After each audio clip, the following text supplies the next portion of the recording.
You go around and get something? Okay.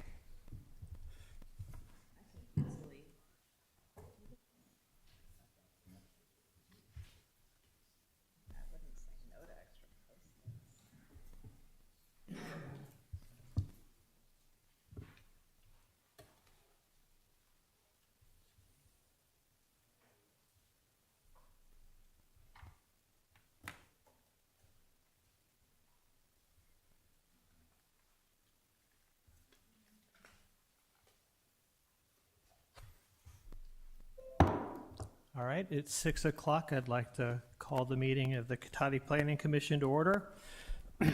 Carla, can we have roll call, please? Commissioner Long. Commissioner Berman. Here. Commissioner Savage. Here. Vice Chair Moffett. Here. Chair Gilardi. Here. Item 3, approval of minutes from the January 16th meeting. Any changes? Can I have a motion, please? Motion to approve the minutes. A second? Been moved and seconded. All those in favor?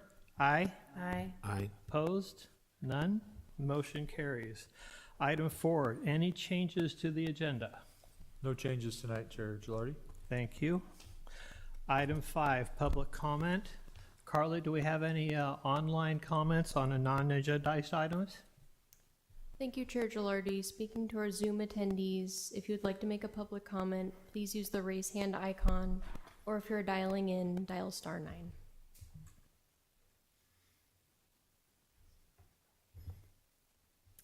Chair Gilardi, looks like that'll end Zoom public comment. Thank you. Are there any members of the public present that would like to address us on non-agendized items? Seeing none. Item 6, matters at hand. Are there any ex parte communications from planning commissioners that'd like to share at this time before we start the item A? Yes, I went out to Cotati Cottages and was able to meet with some of the residents there, and I want to thank them for inviting me and showing me around the property. Any others? I received an email from a resident of Hancock regarding an item on the agenda. Thank you. All right. Noel? Thank you. Senior Planner John Paul Harries has this item tonight. Thank you, Chair and members of the Commission. My name is John Paul Harries. I'm a Senior Planner with the City of Cotati. And I'm going to give a presentation, and also following my presentation, the applicant has a presentation as well. And looks like their team is here to answer any questions that you might have of them.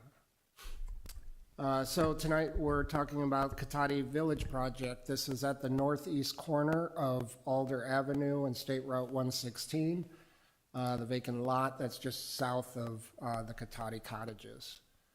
Next slide, please.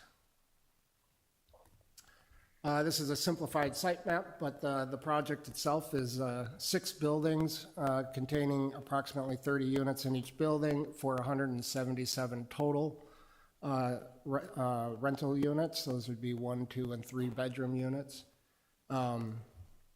It would include 18 inclusionary housing units dedicated to very low income households. It also has a 5,700 square foot commercial floor area. Those would be on the west side of building A and the east side of building C, and you'll see that on a floor plan that's coming up. The project also includes pool and outdoor open space. That's primarily around building E and between buildings E and F.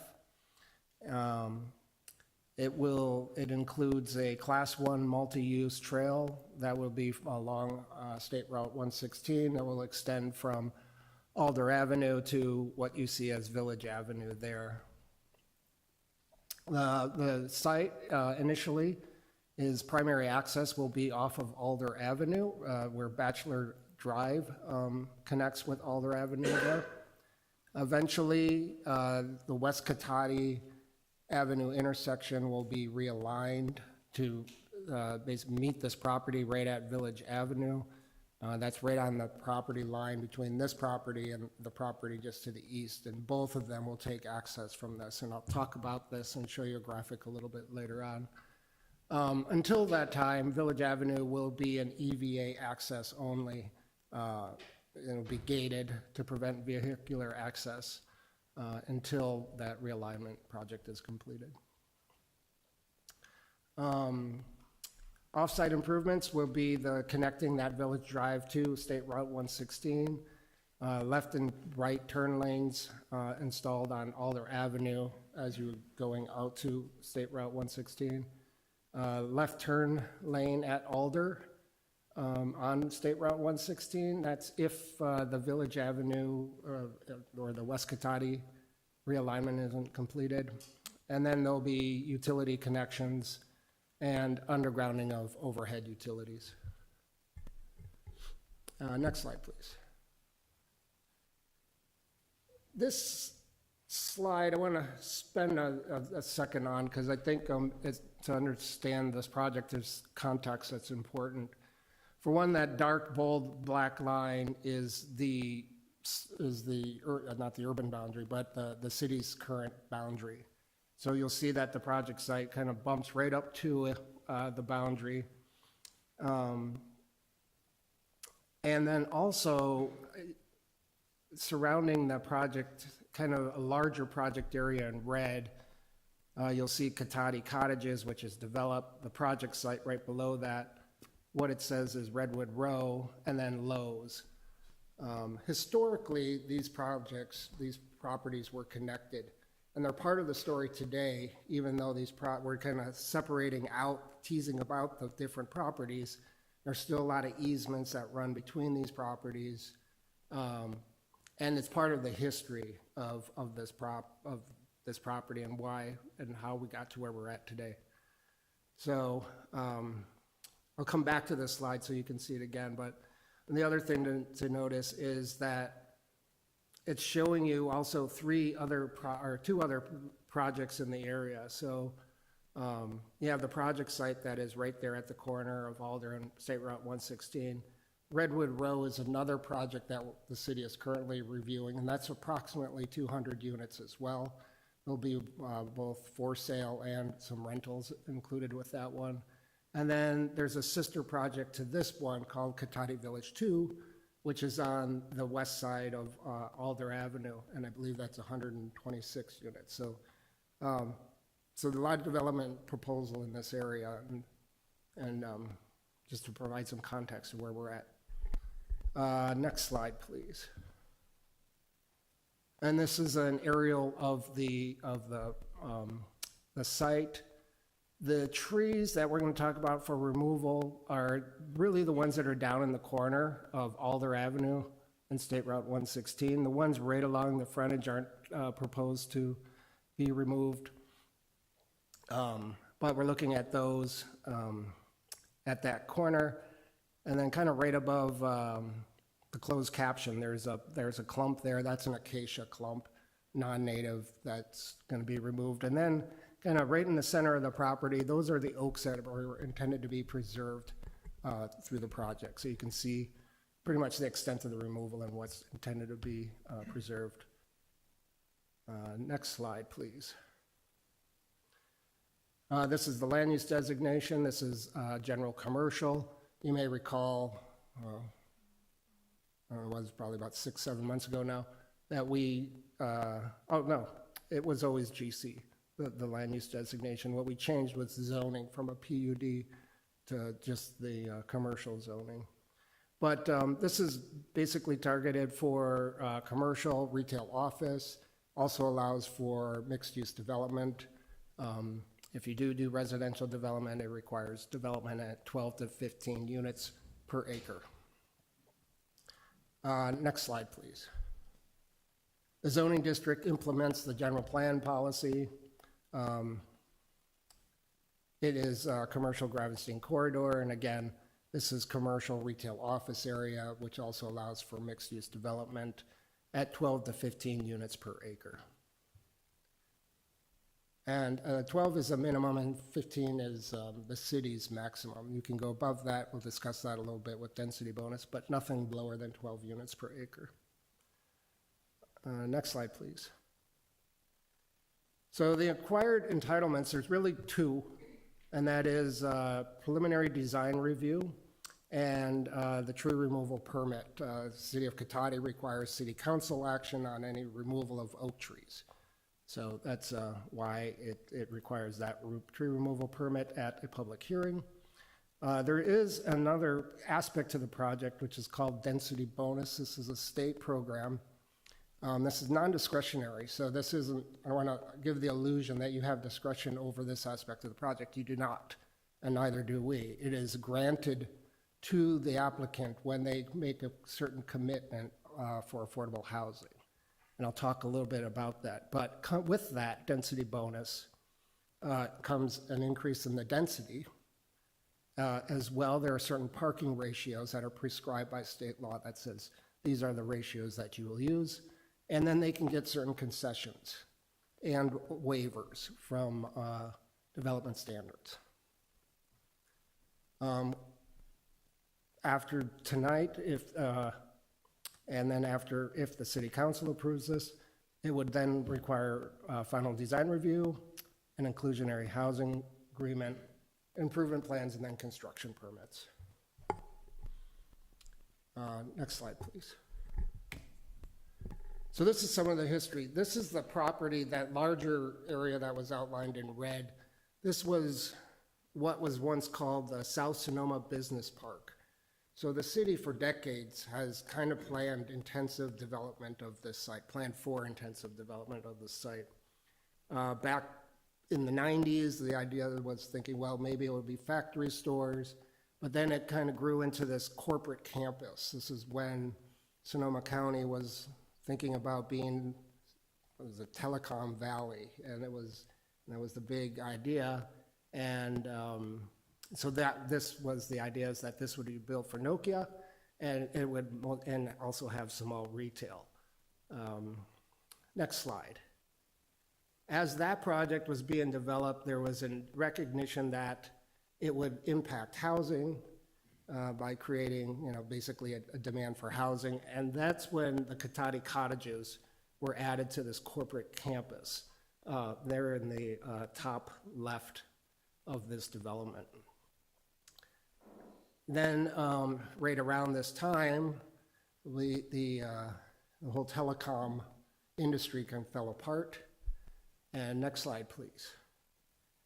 And that's when this kind of project area was re-envisioned into, maintaining the cottages and then drastically reducing the amount of office space. So all the office space pretty much got put into buildings A, B, and C that you see on the lower left-hand corner there. And then there was going to be about 43 units developed as part of the village. It would look a lot like the cottages. The rest of it was all going to be kind of large retail. And of that kind of larger retail area was called the Marketplace, and that was anchored by Lowe's. The city did approve design review and entitlements for Lowe's as well as the other commercial retail buildings at the Marketplace, but only Lowe's was developed. So let's go to the next slide, please. And then that kind of brings us back to this slide where you can see Lowe's got developed as a Marketplace. Redwood Row is the site where the other retail buildings were going to be constructed. That's now mostly development, mixed use though. And then we have the project site and then the cottages that are developed there. Okay, next slide. So this is again the proposed layout.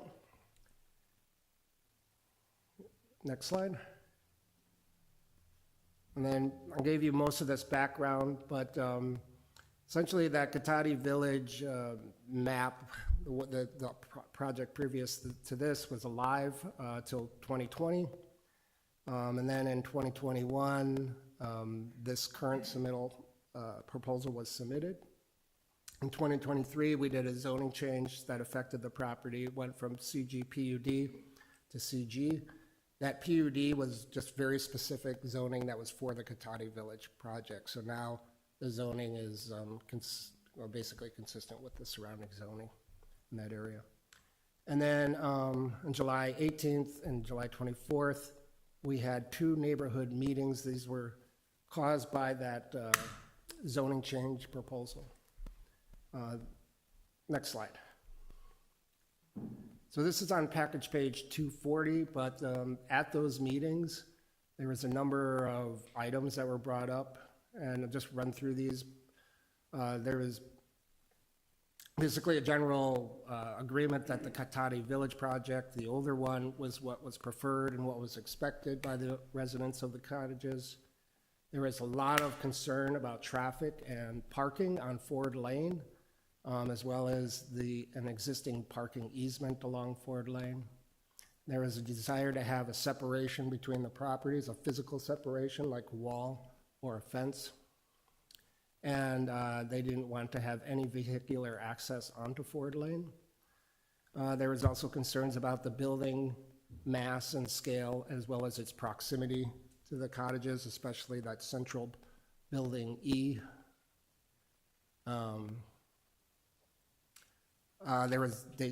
Was wondering if it did have to have commercial zoning. The answer at the time was yes, because that was what the general plan required. There's concern about the previous project being an ownership project and this one being a rental project. And then traffic and parking on Alder Lane. These were kind of the primary concerns that we heard there at those meetings. Next slide, please. So this was the proposal in 2021. And in response to the meeting, the concerns, kind of 2 things were happened. There was 2 access points from this Cotati Village project onto Ford Lane. Those were being eliminated. They're no longer part of the project. That long oblong circle there is where that parking easement was. It's proposed to be converted from a non-exclusive parking easement that's for certain times of the day and certain times of the week to 24/7 dedicated just to the cottages. And then there's discussion about putting a wall or fence along that property line, or the division between the 2 projects. And Unit E was brought further away to the south and then also rotated, and you'll see that's a part of the plan today. And combined with that kind of the community room area. Okay, next slide. And then again, this is a simplified site plan of how it looks today. So you can see how access to Ford Lane has been eliminated. There's kind of more circulation around the buildings. Oh, it also increased parking on this particular site. So they were able to get a little more parking. That was another concern that we heard, was people thought there wasn't enough parking in the old project, and that would impact Alder Lane and perhaps Ford Lane as well. Okay, next slide. These are just the ground floor plans. I mean, I guess the key one here is the building E. You can see how it's integrated with the community room, and it's basically a recreation area surrounding the pool and open space between buildings E and F. Next slide. These are the buildings fronting State Route 116. I guess the key things is you see the buildings A and E are anchored with the commercial development on the ends there. And these are proposed to be 3-story buildings, so you'll see this pattern repeated up. Not the commercial, that would be all ground floor. Next slide. And then just quickly, the renderings, these are in your packet and part of the plan set. And you can proceed. Next slide. This is the view from Gravenstein Highway, and another view from the interior of the project near the open space area. Next slide. View from Bachelor Lane looking towards the community room, and then a shot at the pool. Next slide. So overall, the major design considerations were our design review, and that is the architecture and design guidelines. It meets our standards that we do have. Site layout. Everything's fine there. It looks, everything moves, and the circulation as well. Looks good. Landscaping seems to be appropriate. We will be a final landscape plan as part of final design review. And there's no impact to city services. The city can adequately serve the project, both police, fire, water, sewer. No impact there. And then with the density bonus, so given the size of the property, they can build 118 units. That would be the city's maximum. Because they are dedicating 18 of those units to very low, that's 15%. That makes them eligible for a 50% increase in density. And if they commit to that 18, very low, it's given to them. This is it's basically a right that the state extends to them for building affordable housing. So that brings us to 177 units, which is what is proposed, and one of those would be a manager's unit. I do want to let people aware that, under state law today, the minimum that we could consider there would be 94 units, and that would be them, basically building at 12 units to the acre and not taking advantage of any of the density bonus programs. So, that's where we would be at today at a minimum thing. But they are allowed to do 177, and the city really can't ask them to do any less than that. Parking is another thing that's affected through a density program. If you calculate it out, it's going to be based on the number of bedrooms, but they would be required to build 223. Per city code, we would ask them to build 354, which is 2 units or 2 parking spaces per unit. And they're proposing 331. So definitely more than the minimum, but just shy of what we would ask for if they were building to our standard. And then concessions and waivers. There's really one major concession, and the other one's probably a waiver. Concessions are basically it's not applying a standard that would make it non-viable financially for a project. So, for example, it's a concession. It would make it make the project fiscally non-viable. So, for example, with this particular project, we have a rule that in this particular zoning district, if you're building mixed-use development, that 25% of the floor area be commercial, and then 75 can be housing. Well, as proposed, I think they're closer to 5% commercial.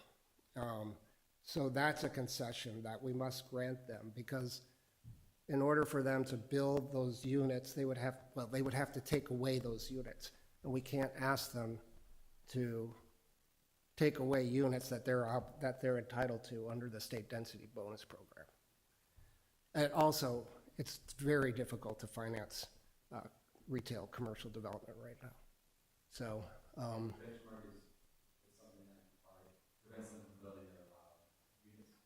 that's right. Well, in this case, it's more about the financial aspect of it.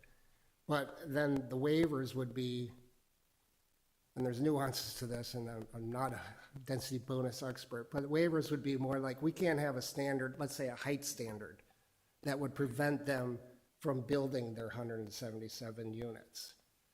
Does that make, so like if our height limit was so low that they couldn't build the 177, then they would automatically get a waiver from that standard. Likewise, if we had like floor area ratios or coverages that in any way prevented them from meeting, getting their 177 units, they can get that standard waived. So the only one that's really being waived is Building F. We have a standard that requires multifamily to be on the sidewalk as opposed to like a parking area between the building and the sidewalk. In this case, I think it works because it makes for a better living space for the folks that will be in Building F. But anyway, it's a standard that won't be applied to this project. And then the tree removal, I did mention there's 2 to 4 oak trees. Probably, well, 2 for sure, maybe 4 depending on the final utility and grading plan. Those will have to be mitigated per the code, which means it's going to be somewhere between 10 to 20 replacement oaks. And they're proposing, I think, 171 trees. So there'll be significantly more trees on the site after project development than there is today. Next slide.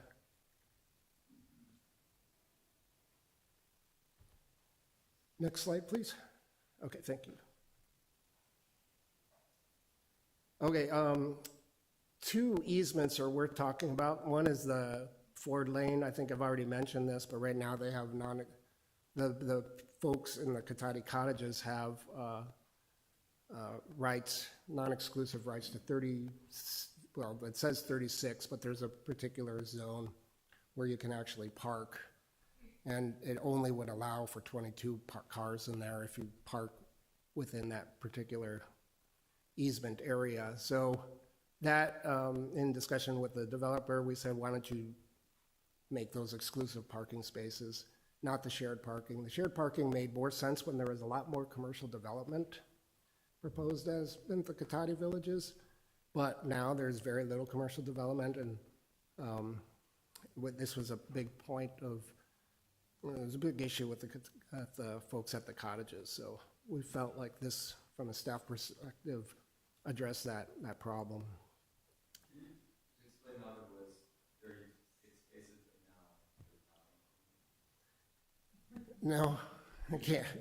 Because I don't know. I mean, these are old easements. Go ahead, no, you're. I'll just say, so the easement both has dimensions, 8 feet wide by the length of the parcel, which is about 400 and some feet, and also calls out a number of spaces. But if you apply the dimensions of a parking space to that easement, you could never get to that number. So there's conflicting information within the easement itself. Staff defaulted to what is the dimensions of the recorded easement and calculated that you could accommodate 22 parking spaces in that 8 foot wide, 400 foot long easement area, and then negotiated with the developer to build and essentially grant those to the cottage's residents for in perpetuity if the project's approved. Yeah, I mean, that's what you're seeing there today is that kind of gravel strip on the south side of Ford Lane, yeah. It will be paved, yeah, and designated and striped. And then the other kind of key easement is public access would be provided along Bachelor Lane and Village Avenue, and so that anybody would be able to take access through the project. And that will be important, I think, when the West Cotati realignment project happens. Inclusionary housing, we've already touched on that a little bit. There will be 18 affordable units. They're dedicated to very low income households. That means 30 to 50% of the median income in Sonoma County. That's what qualifies for very low.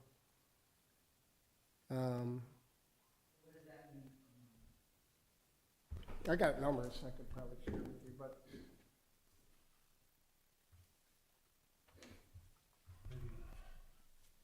what? Yeah, we could do that.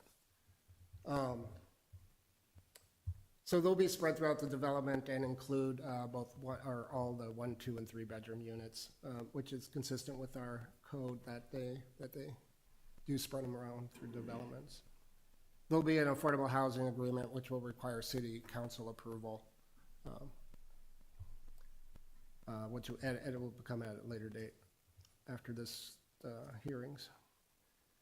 And then with the traffic and bike and ped, there's a class 1 along State Route 116.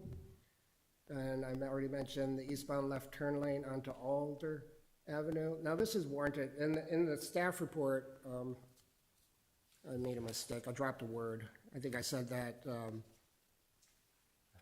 that the project does not trigger, or I said that the project triggers it.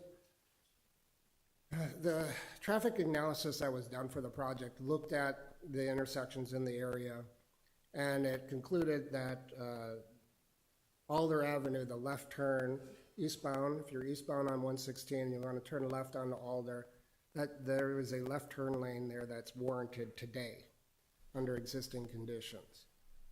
The traffic report then it concludes that because it's already warranted, this project doesn't trigger it.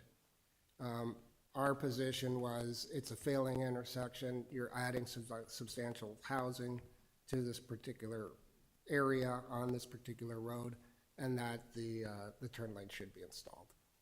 The only reason not to install it is if the West Cotati realignment happens, then that would be your primary access in and out. It would be signalized. It would be much more preferable over this one, and we wouldn't require it then.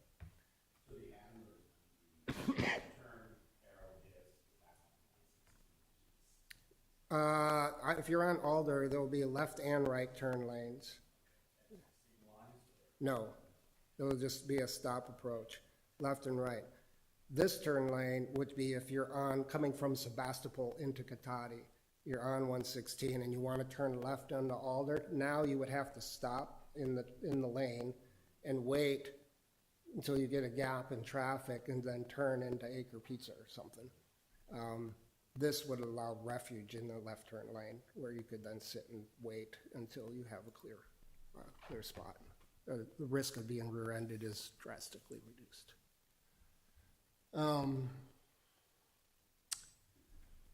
And then also the construction of Village Drive at the eastern property line and the West Cotati realignment. These are kind of all pieces that need to come together to make all these projects work out there, as well as address an issue that the city has long identified, and that's well, let's go to the next slide. So this, if you look, it's on the bottom of this image, you can see West Cotati Avenue. It meets Highway 116 at a fairly acute angle.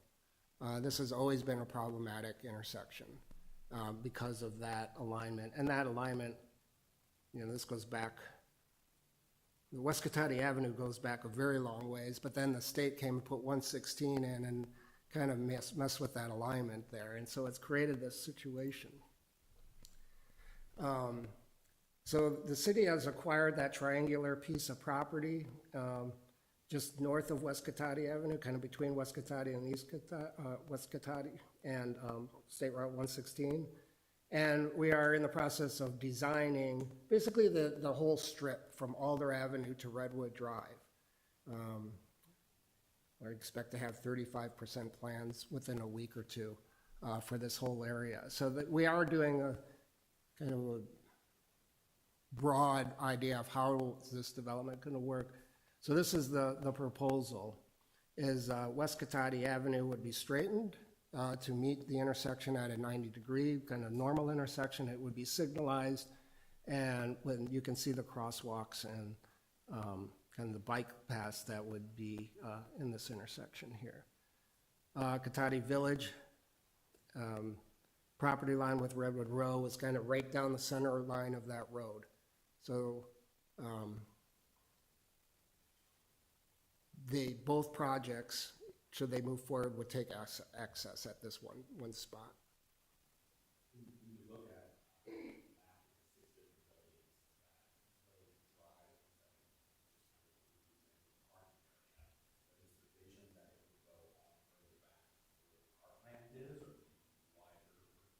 No, it goes in, and then it basically turns that bachelor out towards Alder. That's right. Now, I mentioned earlier that there's easements, that are shared, that Bachelor Lane, if Redwood Row comes forward, would connect through the Redwood Row project as well. And this is an old historic public access easement. That's correct.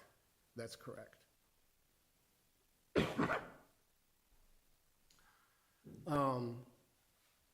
So this is the idea. Now, for this project to happen, I mean, it's kind of dependent on the development projects in the area, because that's a $3 to $4 million project, and that's close to what we're expecting in traffic impact fees between Redwood Row, Cotati Village 1 and Cotati Village 2 projects. And each of them probably close to $1 million in traffic impact fees, and that's what would fund largely this improvement here. Next slide. And then this is an image of what we're asking for at Alder Avenue, and you can just see it's just basically a left turn lane that turns into Alder. The bike path that you see on there, that's part of our planning for that area, but that would not be required for this developer to install that. Next slide. Okay, and then finally on CEQA, the project uses what's called the 15183. It's a section within the CEQA guidelines that basically mandates cities and lead agencies that if a project is consistent with the general plan and zoning, that you rely on the environmental impact report that was done for your general plan. You take the mitigation measures from the EIR and you apply it to the project. So CEQA applies, but they're just exempt from further environmental review. They can rely on the EIR that we prepared for our general plan. And the conditions of approval that talk about those mitigation measures are number 104 through 127, and they're included in the resolution. And I think that's it. Next slide. So the staff recommendation is that you conduct the public hearing. You're being asked to make a recommendation to the city council tonight. So we would ask that you adopt the resolution recommending city council approval of preliminary design review, tree removal permit. Density bonus should not be included there. We actually got direction on that with HCD today. To allow construction of a mixed-use 177-unit apartment development on a 7.83 acre property located at the northeast corner of Alder Avenue, State Route 116, and also find that the project is consistent with the general plan and its EIR and exempt from further environmental review pursuant to CEQA guidelines 15183. And with that, I will close, and I know the applicant also has a presentation, but if you'd like to ask me some questions, I can take some questions right now too.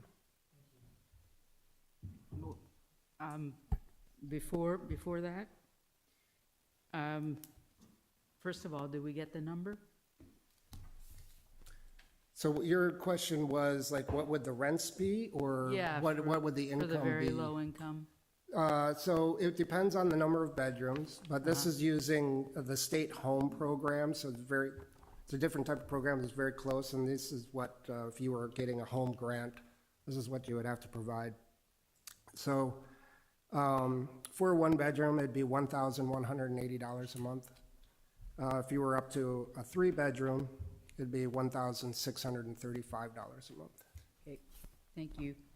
And I just wanted to say that in the last meeting, I made statements about the developer, but I believe that I can make an objective decision after hearing all the evidence at this meeting.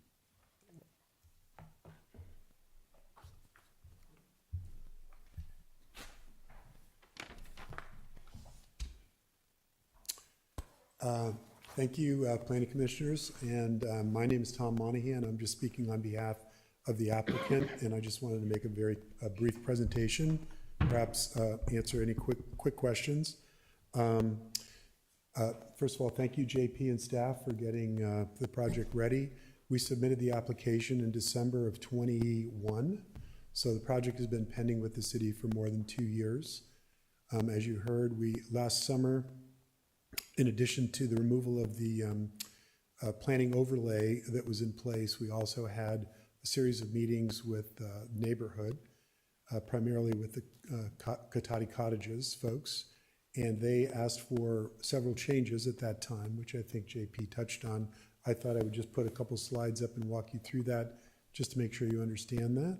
If that's okay, just take a minute. Let's see. Can we have the next slide, please? Okay, so this is a picture of the development which we've already seen. Maybe we'll go to the next slide, please.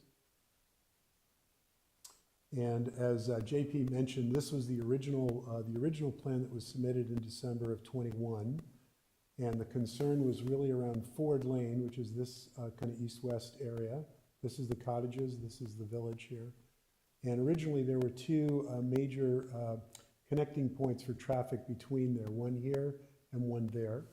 And it was asked of us to reconsider that and to really try to separate the two communities. And so we attempted to do that to satisfy that concern. That also freed up this question about parking along this south side of Ford Lane. Perhaps next slide, please. And just to be clear what this slide did, this is an interim design, and so you can see here, this is where Ford Lane is.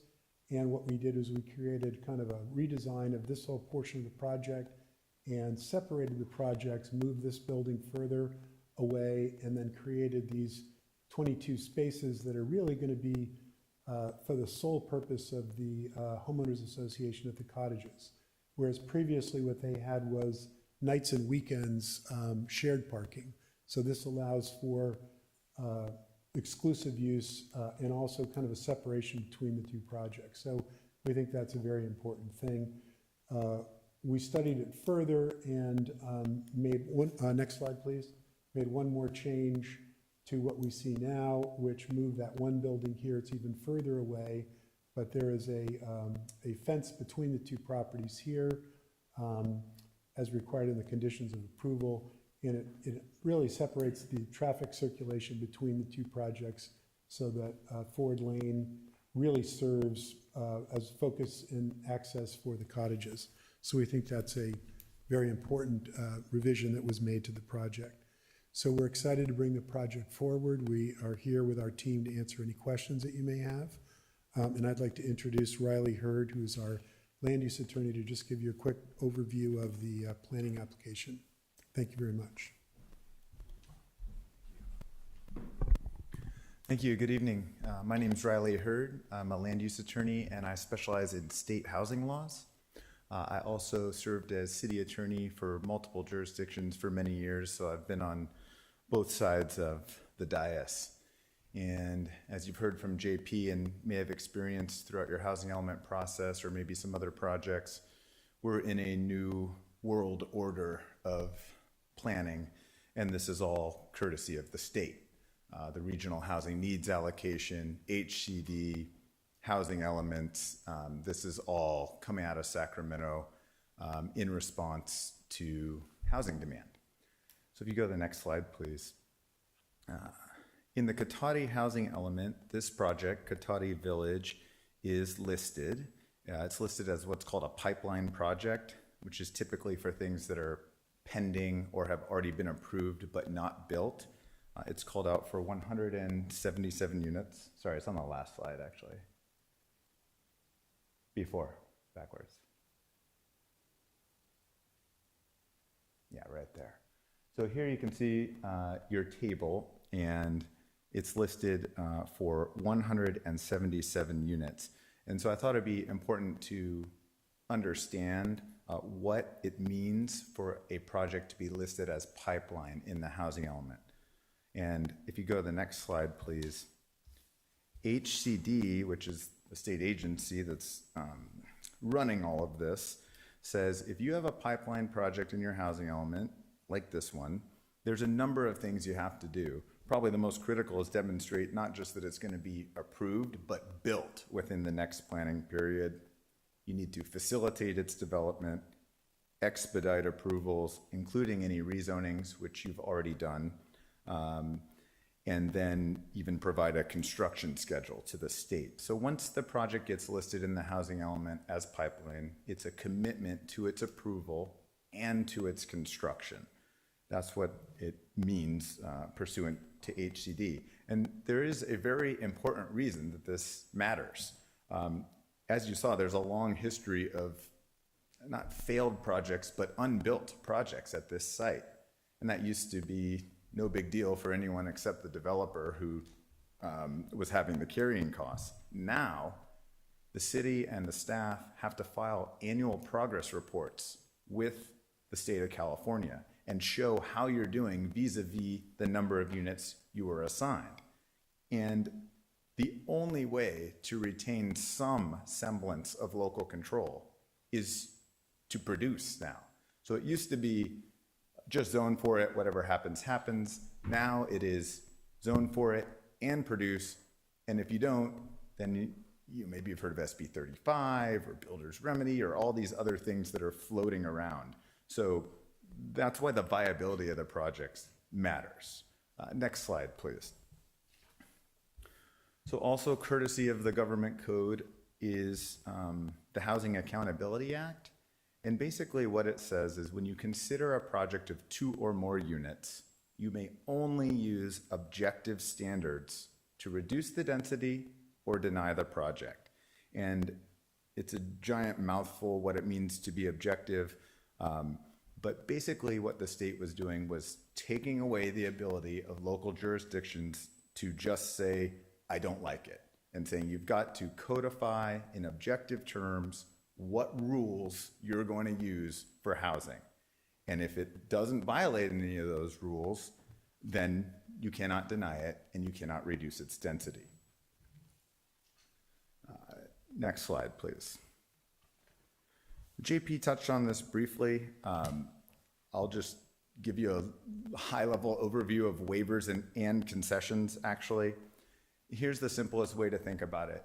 Any multifamily housing project gets an unlimited number of waivers from standards that physically preclude the development of the project at the density to which it's entitled.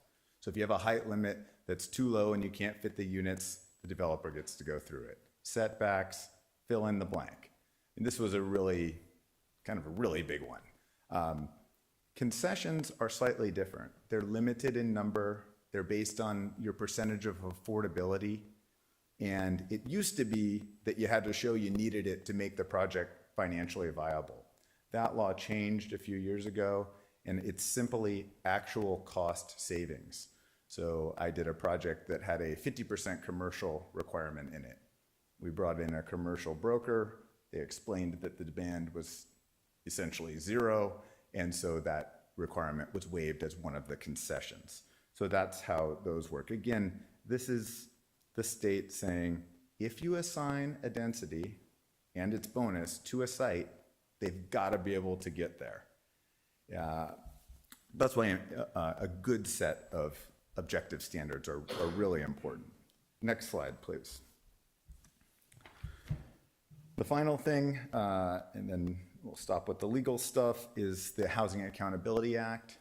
They went so far, the legislature, as to describe how you could deny a project. And it's extremely, extremely limited. You would have to make a 2-part finding that there's a specific adverse impact on public health and safety, and that has to be based on objective, identified standards that existed at the time it was applied.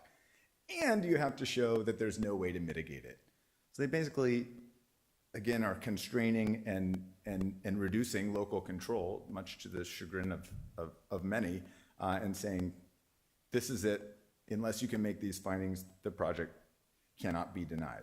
So here, I think it's, it is utilizing these new state laws.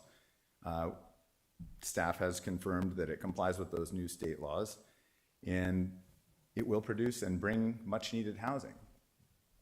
Final two comments. One is, how do you get low-income housing? There are only two ways. It's on the back of a market rate developer, or it's a nonprofit building 100% affordable. That's it. There's nothing in between. I've personally entitled thousands of units. I've never seen anything that isn't just density bonus in a market rate or 100% nonprofit. Final thing before we bring up the architect, totally switching gears, we received a question about electric vehicles. That's another one where the state is taking over. So in July of this year, a new law, increased law, will take effect, and 50% of all parking spaces have to be pre-wired for electric vehicles, and 15% have to have the chargers actually installed at the time of occupancy. So here you'd be looking at 154 parking spaces that are pre-wired and 46 actual chargers pursuant to the law from July.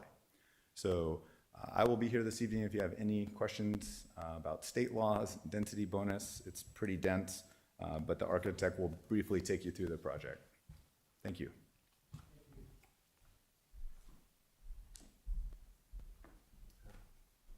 Thanks, Riley. My name's Isaiah Stackhouse, a principal with Trachtenberg Architects. Nice to be here with you tonight, and I'll just briefly walk through the site plan.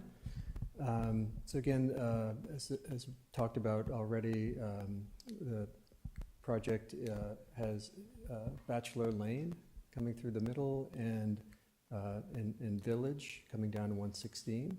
And we've created now a buffer with no driveways up to Ford Lane. And one of the key elements of the site is a grove of existing central oaks. Here's much better. Much better. Thank you. Yeah, this grove here of central oaks, which we've maintained, and Bachelor is able to just skirt it here. And we've kind of, it becomes a central element for the site. So we have the leasing office and club room opposite, and the community garden open space area. And then moving down to the bottom of the site here, we're creating retail at the corners and a new bike and pedestrian combined path along the highway frontage here. Next slide, please. Here are example unit types. These are very carefully designed units that are very furnishable, great light and air. We think these will be great units for a mix of household sizes. There's 1 bedrooms, 2 bedrooms, and 3 bedrooms. And again, we'll have 18 subsidized below market rate units that will be of an equal, similar mix to the project and spread evenly throughout the project. Next slide. Here are example elevations. We've held the eaves to 30 feet, well below the height limit. We've got active commercial uses at the ends here. And we have, I'll show you a detail on the next slide, please. We have balconies here, ground level patios, elements to create shadow play and richness. We're proposing a rich palette of materials, complementary colors of plaster and trim. In the foreground here, you can see the retail and the multi-use path. Next slide, please. Here's a landscape plan. We're proposing new trees and extensive landscape throughout. And again, you can see the central grove that the community has planned around of heritage oaks. Next slide. Here's a view from Alder and 116 looking northeast. You can see the commercial in the foreground. We've integrated outdoor spaces for the community to gather and to help engender a sense of community for the project. Next slide. And retail at the other end at Village and 116. Again, you can really see here the multi-use path that will come right by the retail. Next slide. Here's a view along Bachelor of the leasing office and clubroom. The grove of existing heritage oaks would be just to the left of the next slide. And here's a view of the pool and community room. And next slide. And finally, a view of the community garden and playgrounds that are off of the pool and clubroom. And next slide. So in conclusion, we've designed a project here that's consistent with the city's planning goals and objectives, a project that is exempt from CEQA, a project that's consistent with the city's goals and objectives and policies to promote the creation of new housing, including improving economic vitality, creating more housing choices, improving housing affordability, and it's consistent with a general plan, land use, community design, and zoning. We've even while providing all of the bonus units, we've been able to do this within the height limits and setbacks, and we're exceeding the applicable parking and bike parking requirements, and also exceeding the open space requirements. So we think this project sets a high standard for other projects to come. Thank you, and we're also here for any questions.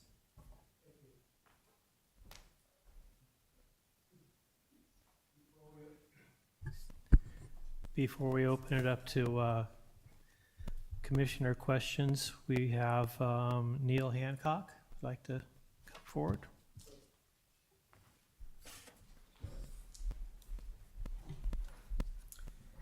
Yes, good evening, Council. I was expecting to come up after the questions, but I would just like to phrase looking at this project for future residents who will come here. So particularly, I mean, this enables people to come to the city, but how will the people who move in, how will they decide to move in when they look at it? Will they be able to walk into Cotati?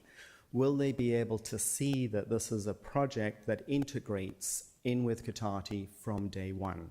So you've heard a lot about the history. I got involved in this project in the early days. I did go to Monaghan to Nokia's presentation on how valuable this would be for Nokia to move here. They subsequently didn't, but other projects have evolved. Lowe's has actually moved in. It's generated $1 million a year for Cotati in sales tax revenue and stuff. But what is the city doing about making this project very accessible for residents to be able to get from this project back into the city? I guess, you know, depends on how you look at it. How can they walk into the city to be able to use all the facilities? It's a health thing. It's basically how to reduce the vehicle miles traveled is the technical expression, but it's really being able to get outside. I do have a suggestion for the project internally. I mean, one of the things I did when I moved to Sonoma County, I got out and walked and cycled around the county, found barriers in places on Sonoma County waterways, and they've subsequently come down. There was a movement in Sonoma County to make all those waterways accessible. But what we found is that historically, where land use has put up fences between various properties, of course, they don't want to take them down afterwards because that's a condition of the way the property's been established. So I'd like to suggest that for this property, if people wanted to move from here to the future, other parts of the properties, particularly into Cotati cottages, how can they walk there? That's a question I actually put out. So how can people walk to that project easily and potentially into other projects that might occur in the future? So something that's away from the road. It's not necessarily a regional connector, but it is something that allows these properties to be porous for pedestrians, active transportation, possibly bicycles and things. There looks like there could be a pedestrian easement across part of the Flag Park. It is owned by this developer. And that would be an easement that could make sure that people could move from this property over to Katati Cottages and further north should that ever come up. So thank you very much. That was just my point for this part of the presentation. Thank you. Thank you, Neil. Is there anyone else in the audience who would like to comment?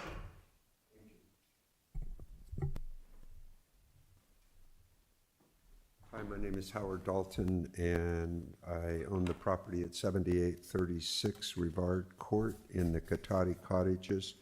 I want to first, Tom, thank you for turning Building E a different way. It does make a difference, and thank you guys very much.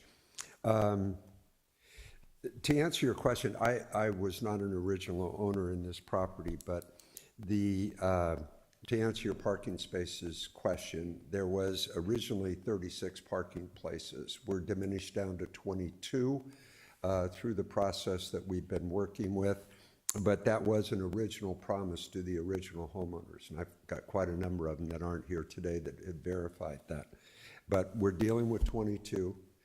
We're dealing with, I think, the knowledge that this project will be approved. But there is a couple of things we're asking as citizens of the town of Katati, that a couple of things happen. Number one, we want to see delineated, and I don't know if it's just from an architectural oversight, we'd like to see delineated the fence along Ford Lane. We've got some email stuff that looked like a Trex fence that was going around 116 Alder and then the other side, and we'd like to see that. We sent you some correspondence of a preference we had so that we can match entryways, and I'd like to see agreement to that before this goes forward. I believe we've got the easement issues, I think, between yourself and Barbara Zimmerman. I think we have those finalized, and then I guess we're allowed up to 7 feet, as I understand the fence. And so that's what we would like to have. We would really like to have a clear delineation between their project and the Katati Cottages. Couple of things I would just advise you to do in sync with this project coming up. I would get West Katati Avenue absolutely as far along, if not completed, as you can. This is 100. I don't look at it as 177 units in this specific context, because really what we're talking about is how many automobiles are going to be attached to those units, and there's going to probably be 1.5 to 3, and that doesn't count the weekend traffic. And so anyway, I would just. And that West Katati Avenue is a real, that whole intersection would be a godsend. Coming over here tonight, the traffic was backed up all the way from Redwood, probably 1.5 miles down 116. It's just the sinking's going out of sync is what it is. Howard, you're running out of time, so if you can please wrap it up. Thank you. The other one, I would talk to the county and I'd strike a deal, because this one's going to be on you, I think, if it's not, and that is get the improvements done from Alder Avenue, just as they are from 116 to pass the cottages, get those down to Hellman Lane approved. There is no site, you don't even want to walk your dog on that street, and that street is completely torn apart now because it's heavy truck traffic. And hopefully you can get that truck traffic off of there and not let it happen. And thank you very much. That's what I have. Thank you. And for everybody that came and visited, thank you with us. We appreciate it. Is there anyone else in the audience who'd like to speak to this? Okay, we'll open it up to commissioner questions. Oh, Chair Gilardi, there's a Zoom attendee. Lori, you have the floor. Thank you for remembering us Zoom ones. This is such a bad idea. Because of the West, you guys keep talking about the West Katati Avenue turn. Well, My parents in 1977 went in front of the council and asked for Cotati Avenue. And I'm now 60 years old, and it hasn't been. There has been no money. There is still no money. We always knew it was going to be developed, but the turn was going to be corrected before the development. And now you're saying, from what I heard with JP, you're going to rely on traffic impact fees to do the left-hand turn onto West Cotati. That's going to cost lives. You're going to take, how many years? We get 400, or 400, 500 homes out there, and we finally get the West Cotati turn.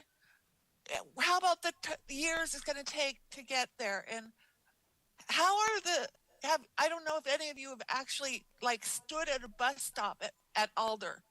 It's dangerous or going out for my vet down from there. You can't make turns, and you're going to cost lives if you don't get the intersection in. And I know this isn't the developer's fault. It's the cities that they had.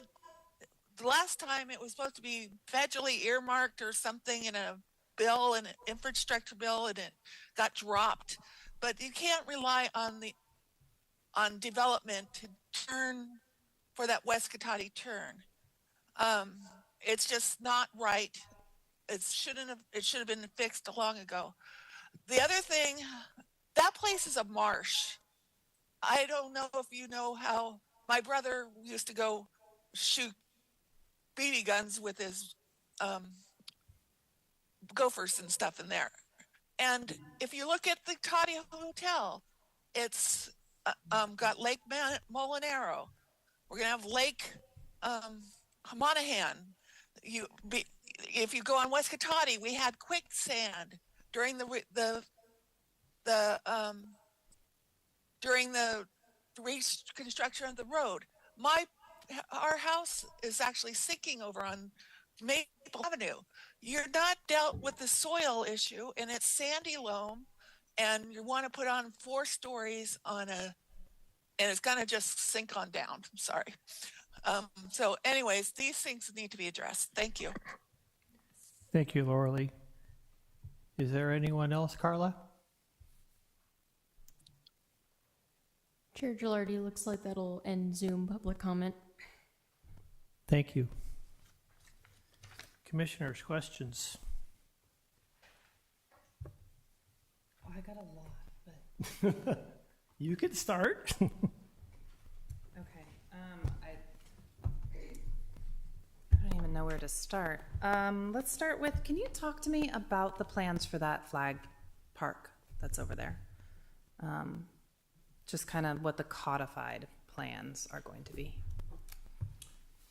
Sure, the park is about a half an acre. It's currently, it's planning to be left pretty much as it is now. And it's for the use of, cottage residents have use of that. The village residents will have use of that. And there's talk of public having access to that as well. Okay, and so will there be a shared walkway that the village residents can walk to it? Yes, there's a sidewalk there. Okay.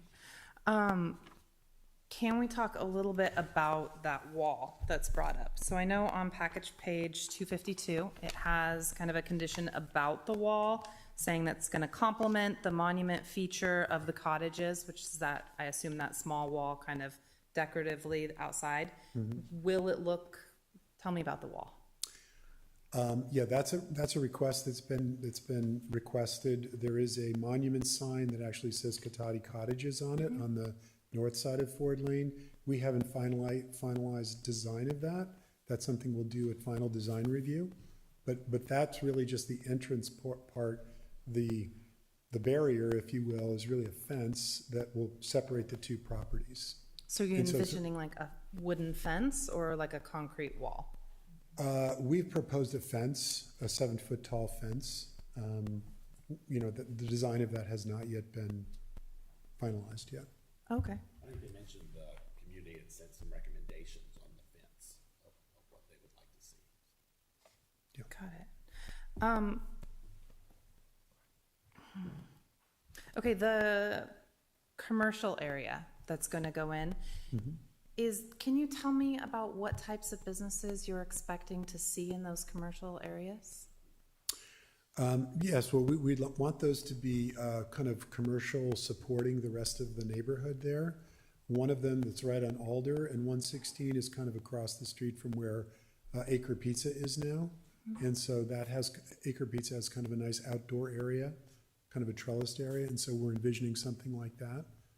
We'd like to see some kind of a market there, maybe a convenience store, something that's neighborhood serving. Okay, so like markets and Yeah, and something active and, restaurants. yeah, coffee shop, something like that. Okay.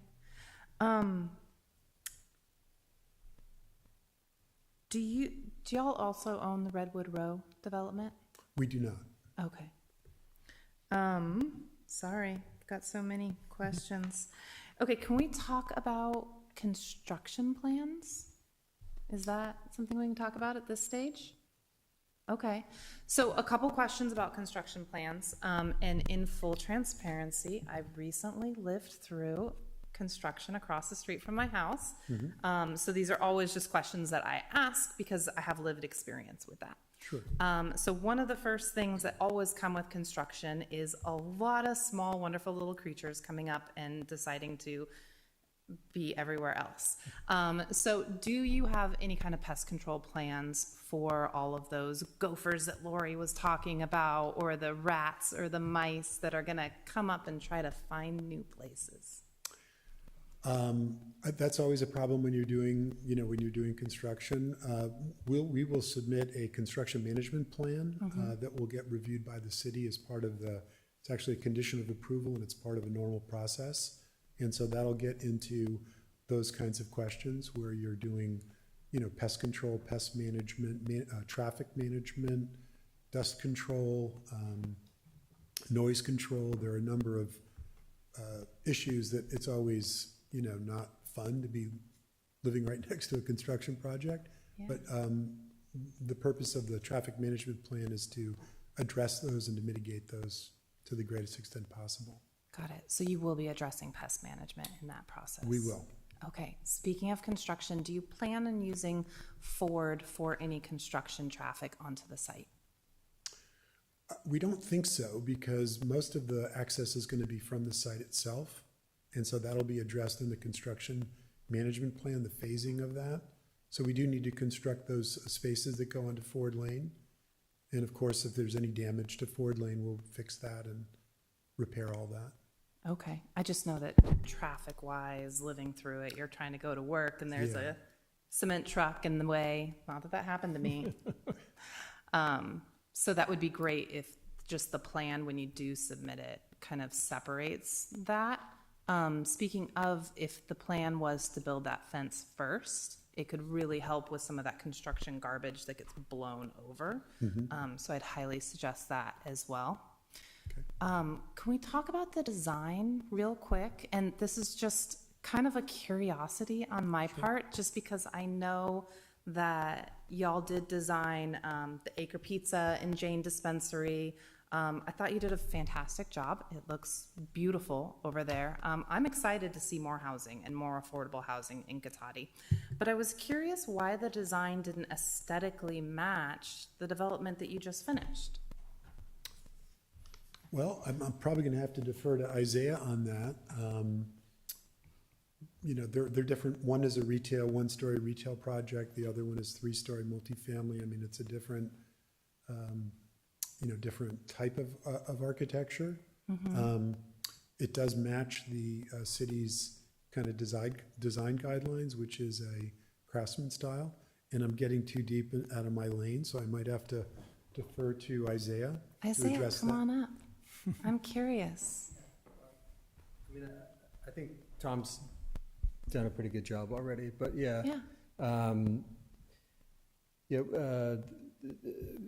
Really is intended to have its own identity, the community, and it really is based on the objective standards for craftsman style. Yeah. Okay. Also, and I don't know who the best question for this to ask. I noticed that on the design, it has kind of those 3 large dumpster areas that butt up to Ford in the back, but no real garbage areas on the sides. Is it possible that's a lot of kind of refuge that is kind of near where the Katati cottages are as well? Is it possible to move 2 of those to the sides instead to kind of spread around that beautiful garbage smell? I mean, we have looked at that quite a bit, and there might still be some flexibility. Sure, I think we can look at that. There are garbage truck positions that have to be considered in that. In other words, they have to get access and be able to maneuver in and out. I think they'd have to drive on those drives anyways to get to the back, correct? Yeah. So would it We make can a look at difference? that, yeah. Okay. Can that be kind of something that we put down? Moving at least 2 of them to the side? Well, we can look to see if that's feasible for sure. We can't guarantee that it's feasible, but we do have to get paths and trying to think if we'd have any different setback issues out at the front. But we're absolutely happy to explore it. Okay, great. I'd love to see that explored.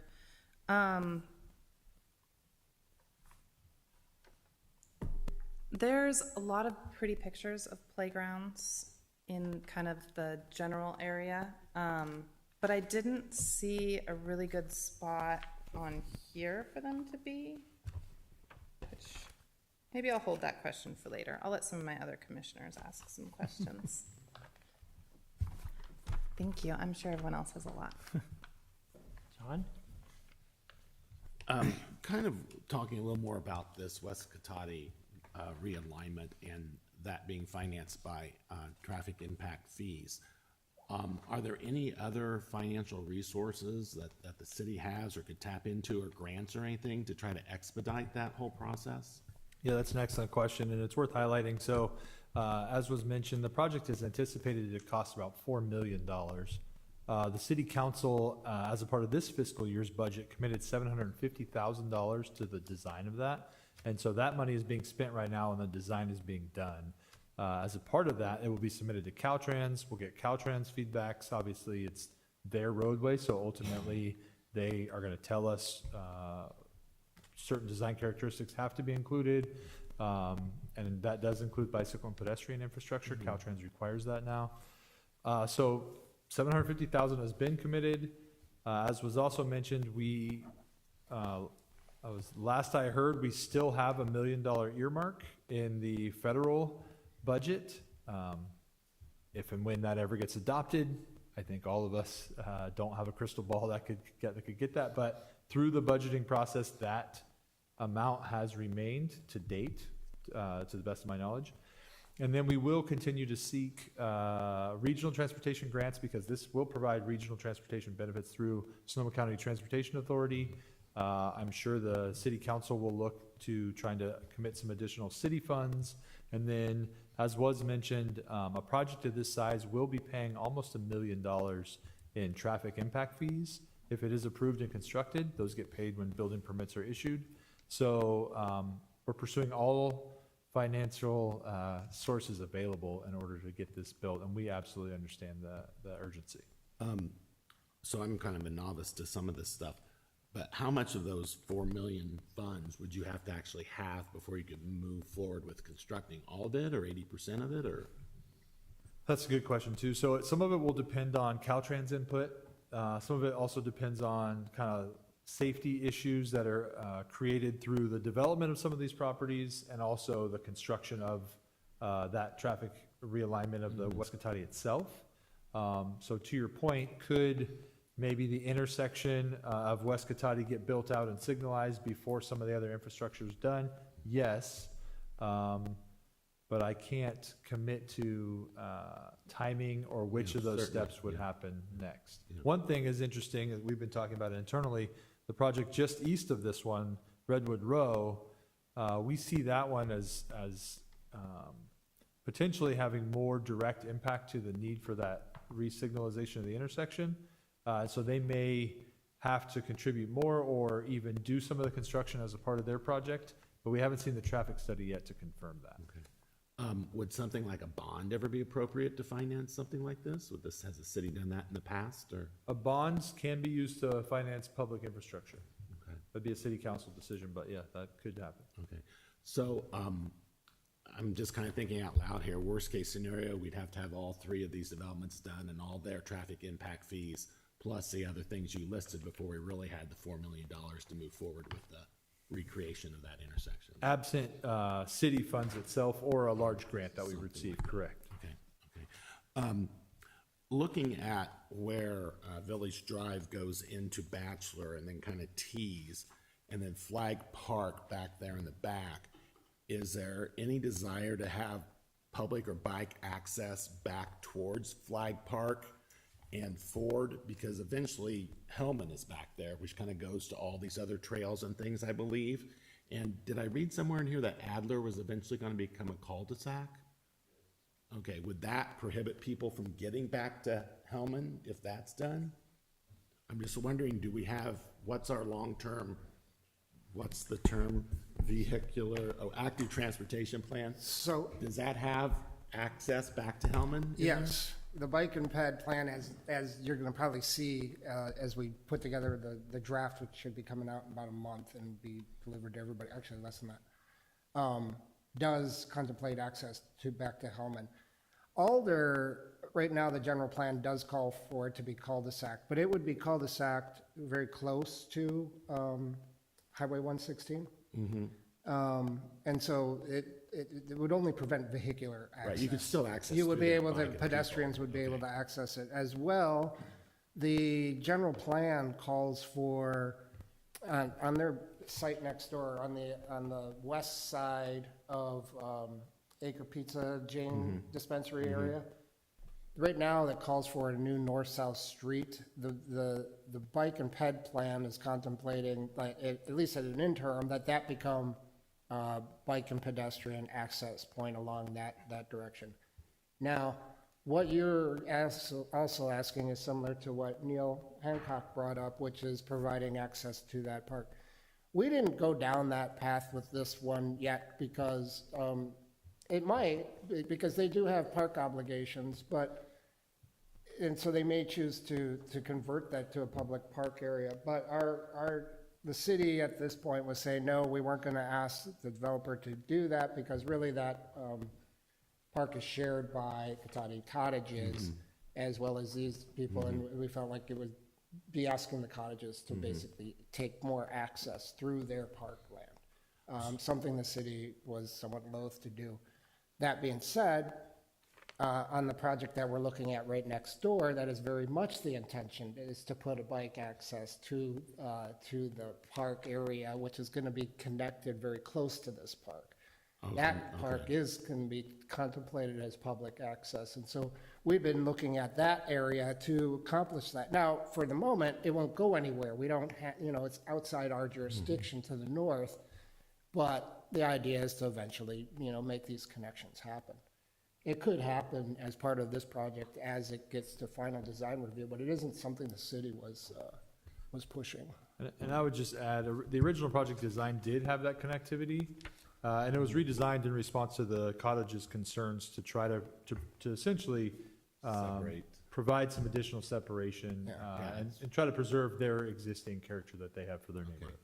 Okay, I understand that. I don't want to go down something if it's already decided, but I just didn't want to miss an opportunity. And do the Cottage Village people, Katati Village people have access to that park for the northeast corner of that area, or is that sealed off?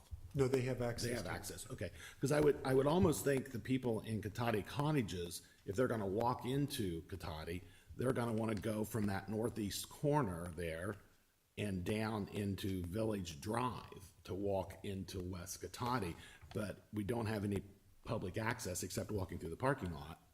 And I don't know if there's a bike pedestrian opportunity there to go north on Village Drive from Bachelor up to Ford.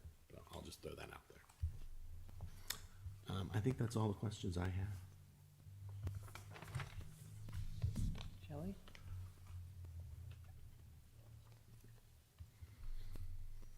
I'm concerned about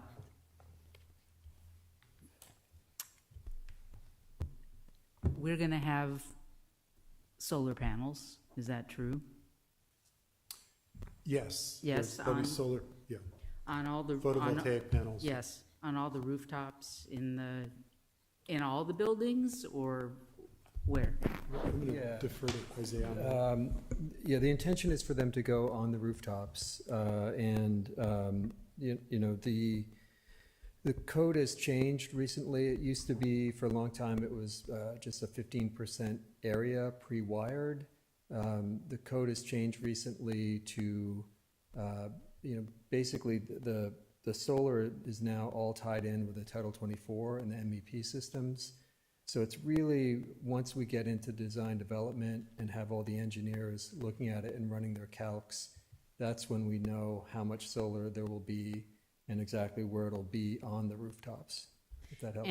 And could there possibly be solar on the carport rooftops? That's something we're still looking into and exploring, and, you know, it'll depend on, you know, on where that goes as we're in DD, in terms of like the cost and what kind of company comes in to run it and that type of thing. And are you going to be the owner and the renter of this project? Or do you intend to sell once it's built? At this point, right now, we're working on financing for the project, and so. So you're gonna you try know, to get it built first? Yeah, we have to get it built first, and then once it's built, then, we typically, hold a lot of properties. We have a large portfolio of properties that we do hold, but others we do sell, so we kind of have to see how it goes before we can determine that. Okay, and I didn't see laundry anywhere. Are there laundry inside the Yeah, laundry's- units? Yes, I'm sorry. Laundries are provided inside each unit, as a Wow. stackable washer dryer. And I think I saw that water would be paid for by the tenants. Is that true? Generally, there's one large water service, and then that's a reimbursement from the various tenants, along with utilities. Because I've been a renter my whole life. I've never paid water. I've never paid trash. I don't know, are things changing? It's typical that the units pay, you know, water and sewer fee, and also a electrical. I mean, that's all, it can be built into the rent, one way or another, it has to Uh-huh. be covered, so. So it each can be unit broken wouldn't down. have their own electrical bill? Is what Each you're unit saying. generally has a sub-meter, an electric sub-meter, where they have a separate bill for power. So how does the photovoltaic panels, how does that get back to the renter? Those are typically run building systems, so those are running your hallway lighting, your lobbies, and, you know, the HVAC for hallways. So it's typically, but again, that really is much further down the road when we have the electrical engineers, you know, and Title 24 MEP guys, you know, when we're working on construction drawings. But that could also run the charging stations for the cars, yes, possibly. Yeah, potentially. But again, that's, you know, further down the road. Does it take battery storage? You know, can they charge at night via the solar? Again, so those are details that we'll look at when we're into construction drawings much later down the road. Now, I'm concerned about safety for the people walking along 116, and then there's no sidewalk anymore. There's just, there'll be a sidewalk in front of yours, and then there's no sidewalk. So folks can't necessarily walk to the China Village restaurant safely. Is there a way to put forward a sidewalk all the way to Redwood Drive. My understanding is that with the Redwood Row project, they're proposing a Class 1 similar bike path that we have across our frontage, and that would connect at Village Avenue and connect down to the restaurant. So I think that's in the bike ped master plan. That's all I got for now. Ryan?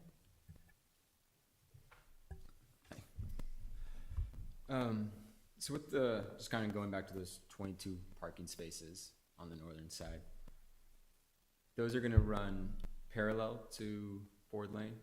Correct. Is that correct? So right now, the cars that park there park perpendicular to the road, and that's why they're able to fit the 36 cars, or was the 36 car easement meant to be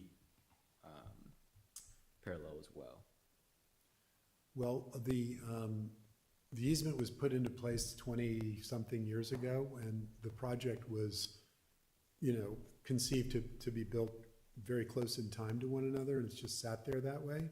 There is a large portion of that Ford Lane that is parallel parking, if you will, to Ford Lane, and on the very easterly side, there is some perpendicular parking that's just on a gravel lot, and that will all become parallel parking along the whole length of Ford Lane.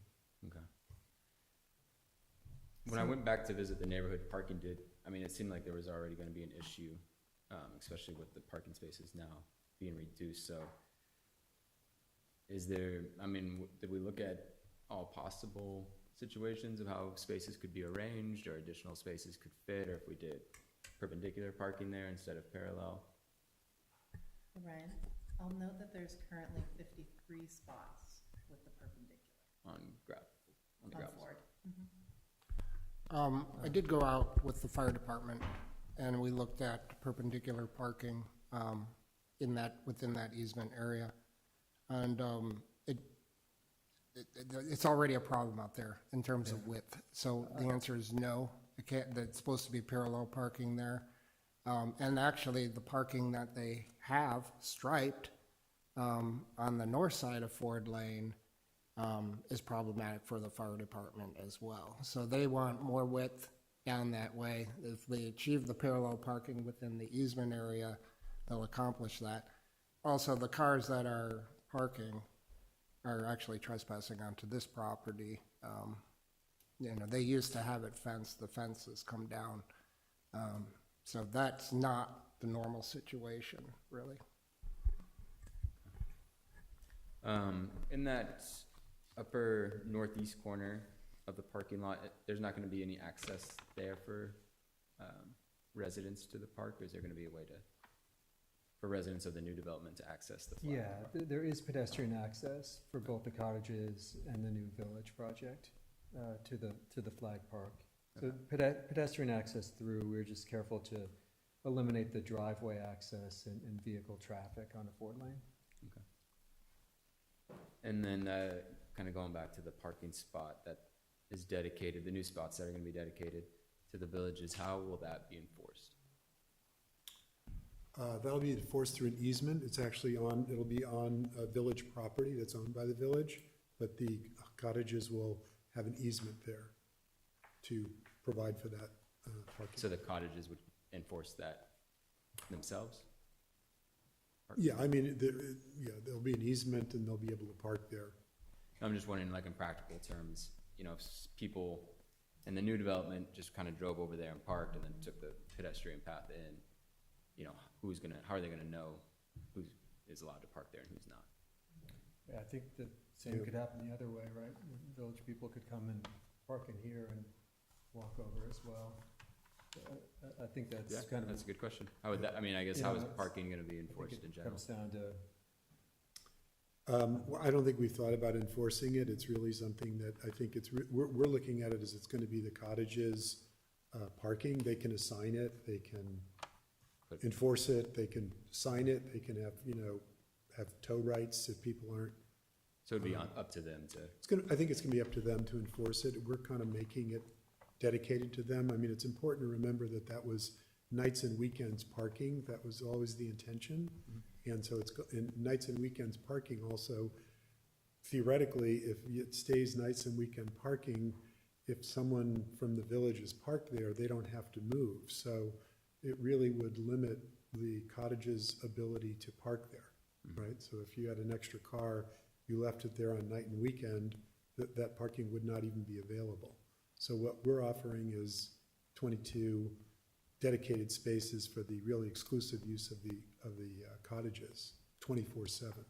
So that, we think that's a very generous adjustment that's been made in order to recognize that. It's important to know that the cottages are actually fully parked when it was built 20-something years ago. There's parking provided within the cottage community, and that was parked to code. And so that original easement was intended to be kind of overflow night and weekend parking. It was never intended to be permanent parking. And so we're just trying to fix something that is kind of a good neighbor effort there. We really have studied this whole zone a lot and made sure that, worked with the landscape architect to make sure we could get, viable in-ground trees there, that there's room for the fence, that there's room for the parking spots and car doors to open and the fence to still be there. And for the fence to, to run the full length, to try to create as much separation as possible, with the exception of still allowing some through access out to the flag park.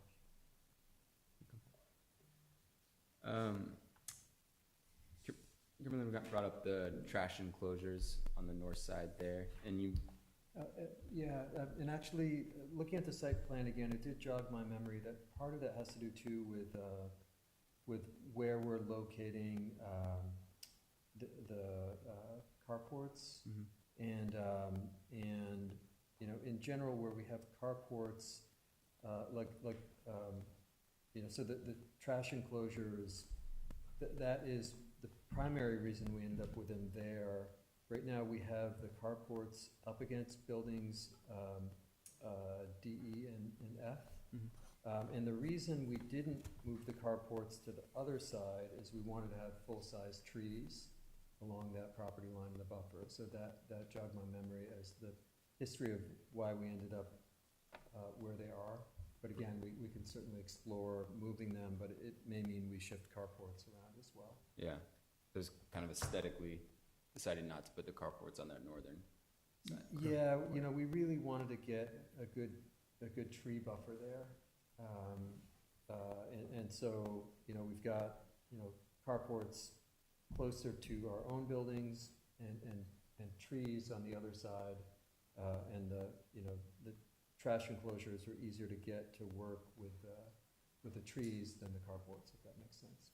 Which isn't to say we couldn't study it, we can and will, but that's the evolution of how they ended up where they are. Do you have an idea of what those would look like, the trash enclosures, height-wise and kind of construction materials, things like that? Yeah, I mean, they're, typically, let me see, they're on the order of, 6 feet tall. They will have a minimal roof to them. Yeah. Cinder blocks? Likely, cinder block painted. This is more of a clarification question for JP. You mentioned it during the presentation that the bike path along the frontage there on 116 is not going to be, I thought you said maybe that wasn't going to be part of this project, or the longer term overall vision for that bike path wasn't a part of this project?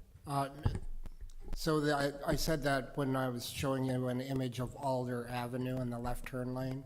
There was a bike path that was shown on the south side of Highway 116. They would not be installing that bike path. That would be part of any kind of highway project that Caltrans was doing, or if there was a development project on that side of the street. Gotcha. They, as part of this project, are required to put in a Class 1 multi-use path from Alder Avenue to their eastern property line, where Village Drive will be. It will be on their land. There will be a public access easement over the top of that. And then everything south of that will be dedicated ultimately to Caltrans for road work. Alder Avenue along that west side of it's on the west side, but that whole street along the development was in pretty good shape. It's once you get down onto the county roads, that's kind of outside of all of our scope, I'd assume. Yeah, Alder Avenue within the city limits is in really good shape. It was actually just redone few years ago, I think, if that long ago. Yeah. But then once it gets into the county, it falls apart. Yeah. And then that entrance there at 116, or the intersection 116 and Alder, it was pretty torn up. Is there any discussion around improving that once the project's completed?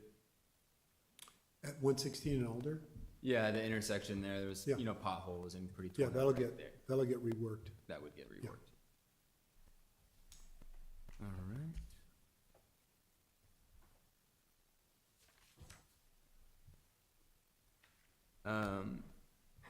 With the cul-de-sac being proposed on Alder, where would that be, right at that intersection? If they were to put in a cul-de-sac, and kind of when would the timing be? Or So, what's the thought behind Let it? me be clear about the cul-de-sac. Cul-de-sac is in the general plan, so they're not intending to do anything with respect to that cul-de-sac.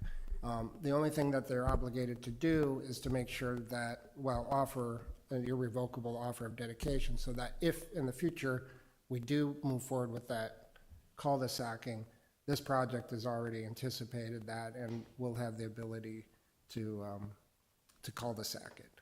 Now, that's part of the general plan. I think there's a lot of rethinking about closing off Alder, whether or not that's a good idea. And then in order to put a new north-south road through what looks to be environmentally sensitive with oak trees and other things, that we're starting to rethink that Alder might be a better option. Also, Caltrans's thinking has changed, and I think Caltrans was part of the reason they wanted Alder closed, is they didn't want to see stoplights and intersections too close together. But this is more of a city area where they don't need it to be a highway functioning at high speeds.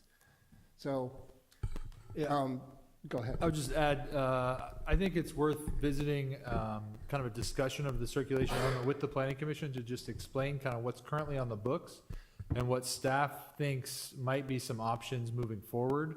But right now, as development happens, we're not ready to close Alder off of 116, but we have to make sure that development doesn't stop it from happening. And so that's why this project and any project that's been built has to show that potential for the cul-de-sac to occur in the future. And as a part of the bicycle and pedestrian presentation, once the active transportation plan is done, which will be about a month from now, I'll include a presentation of the general plan circulation element, so the planning commission can have that broader context. Okay. This doesn't pertain to this project specifically, but with the Redwood Row project, what would access be if that were to get built? Like, how is that being looked at? So Redwood Row, presently, what they're proposing is there'd be two access points on Highway 116. One would be at this Village Drive area where it would be, basically, they'll be sharing access. So Redwood Row would be in, Cotati Village would be out under that situation. Now, so that's one access point that's being contemplated. The other one is a little further to the east towards the Chinese restaurant. Not all the way there, but a little bit down. There's a kind of a landmark tree, a large older oak. And the idea is that there'll be an entry into that, which kind of creates some placemaking, but with this large kind of oak tree would be the kind of the central entry point. That is one of the old easements from when this project was a previous project. So it's maintaining kind of the old roadways that were originally contemplated, Bachelor Drive being another one of those. So Bachelor Drive would connect over to this stately oak, and then there'd be an access point down, kind of in the middle of the property. You could think of it about in the middle. down to 116. So that's the proposal now. Of course, we haven't seen the traffic report yet for that one. We haven't shopped it over to Caltrans to get their feedback yet, but that's what they're proposing. There'll also be an EVA access right next to the Chinese restaurant there. That would be EVA only, and it'd be gated. And then there's also another EVA access proposed off of Lowe's parking lot. If the signalized intersection was not to be built and they were moving forward with the Redwood Row development, would they still open up that EVA access lane? Next to the, I don't think so, because then you're getting too close, you're interfering with Redwood Drive and just the way that area operates. I don't think Caltrans would ever allow it, nor would we probably like that alignment. This would simply be for emergency vehicles. And that's why we think, as of right now, but we haven't seen the traffic study, which is gonna tell us, but what I said earlier is we think Redwood Row will really rely on this as their primary access point. More so than even Cotati Villages does, obviously right now, but. Yeah, the EVA access point there. Oh, no, I'm sorry, the new West Cotati intersection. Right. That one, the Redwood Row would rely on for access. And potentially even as a part of their construction, but again, we can't, so, the commission will recall the issue of nexus. So that's basically what impacts is a project creating that give the city the right to essentially force them to address those impacts. And so there's different nexus based on essentially how much one project will use a certain feature, and that allows the city to either say, okay, you have to contribute a portion of the fund towards this project, or sorry, you have to, your impact is so great that you actually have to build it, even if it's going to benefit other projects around it. The nexus for the 116 West Cotati intersection is such with this project, the Cotati Village, that they have to contribute towards its construction, but the project can function without it existing and being open. We don't know yet for Redwood Row, but we feel that that traffic study and the nexus, the reliance on the intersection is likely to be greater. To your point about when would we see it actually get built? Yeah, and that was driven by the traffic impact study. Correct. So traffic engineers look at the flow, model out how it's going to function, all the pieces of existing development, and then those models kind of, the output of those inform what gets required and what goes into the CEQA document.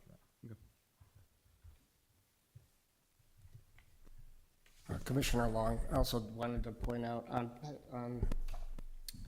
its plan sheet, I don't know what the packet page is because this particular page isn't numbered, but plan sheet C2-0 and C2-1 show an outline of what that cul-de-sac would look like at Alder. So you could see kind of what the planning and the idea is. That's all I have for now. Can I just pop in? When Cotati Commons was built, was there going to be a pool there? Ever? The cottages? The cottages, yeah. No, not on the cottages property. There's a clubhouse and a small playground area, but not a swimming pool. So if the villages were going to be able to use the park, can the Commons use the pool? The cottages. I mean, the cottages? I believe that the cottages have decided they do not want to have shared facilities like that. That's what my understanding was. Oh, okay. I think that it would have to be reciprocal in some ways, so that was their determination.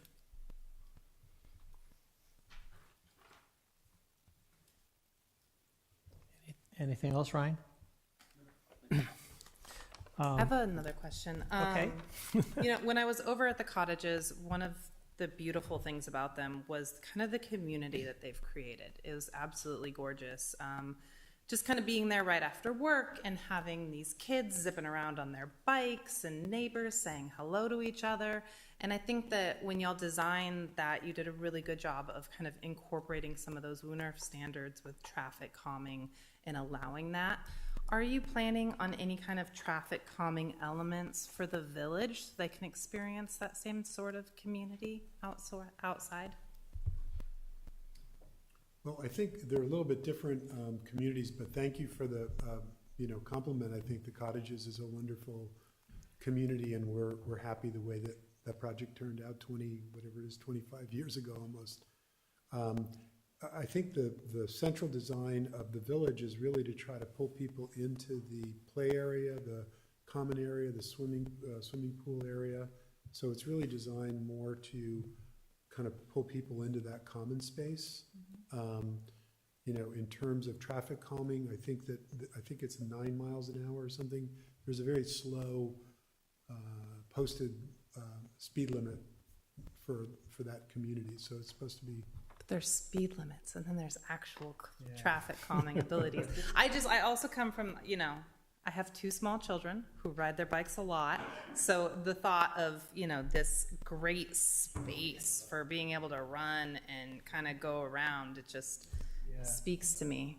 I mean, hear you, it is a really nice aspect. I think there are a couple of just technical challenges. I think part of it is, we have different fire requirements here for these buildings, and we do have to get fire trucks in through all of the roads, and then also sort of the level of sort of the number of parking spots that are needed for this kind of density. They're just very different types of density, the parking standards kind of are what they are in terms of backup, from one space across to the other. And so, there might be things like speed bumps, but we can't block off the roads, for instance. Fire wouldn't allow that. And we do need to get all the turning radiuses. Civil has worked with in a great detail already to make sure that they can get fire trucks in and through an emergency. So it's, we agree with you, but, sort of as Tom mentioned, we really had to focus the green space more in amongst the buildings rather than in amongst the parking. That makes sense. It does. Maybe something to consider as you're doing final review, though, of what kind of community is going to live there and is going to thrive and is going to be happy and fulfilled, which I know is all of our main goal, right? Mm-hmm. On that note, and I have absolutely zero say in it, but I'm going to pitch it anyways. When you are looking at the final designs for your playground, I would appeal that you look at having accessible to all peoples and all children, including those who with physical disabilities. Just a Thank plea. you. That's a great point.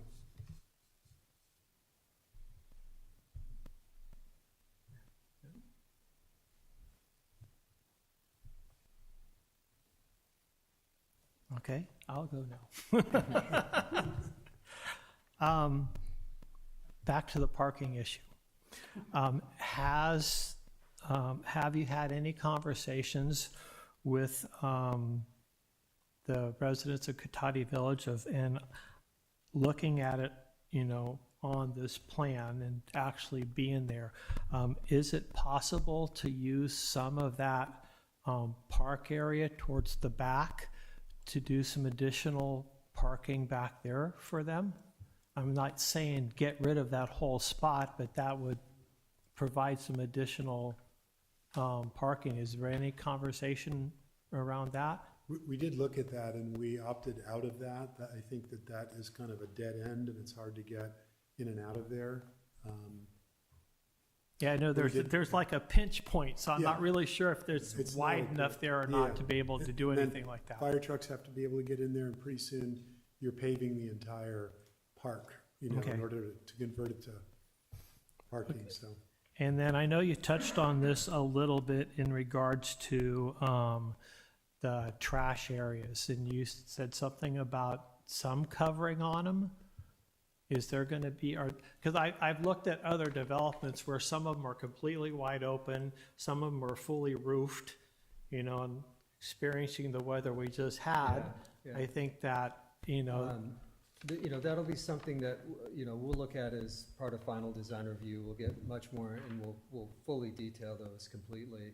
But often they do need roofs. It depends, you know, we'll be working with the, you know, city planning and city building departments. In some cities, they do require like hose bibs and a drain within them. And when that is required, of course, you don't want stormwater going down into the sewer system. And so, Right. you know, we'll be working closely with the building department to detail those out. But yeah, typically, you know, the final design will likely have you know, very lightweight, minimal roofs on them to prevent stormwater from going into any drains. and then I know, Chair Gilardi, they will be required to be roofed. As part of our permit with the Water Quality Board, all trash enclosures have to be roofed as well.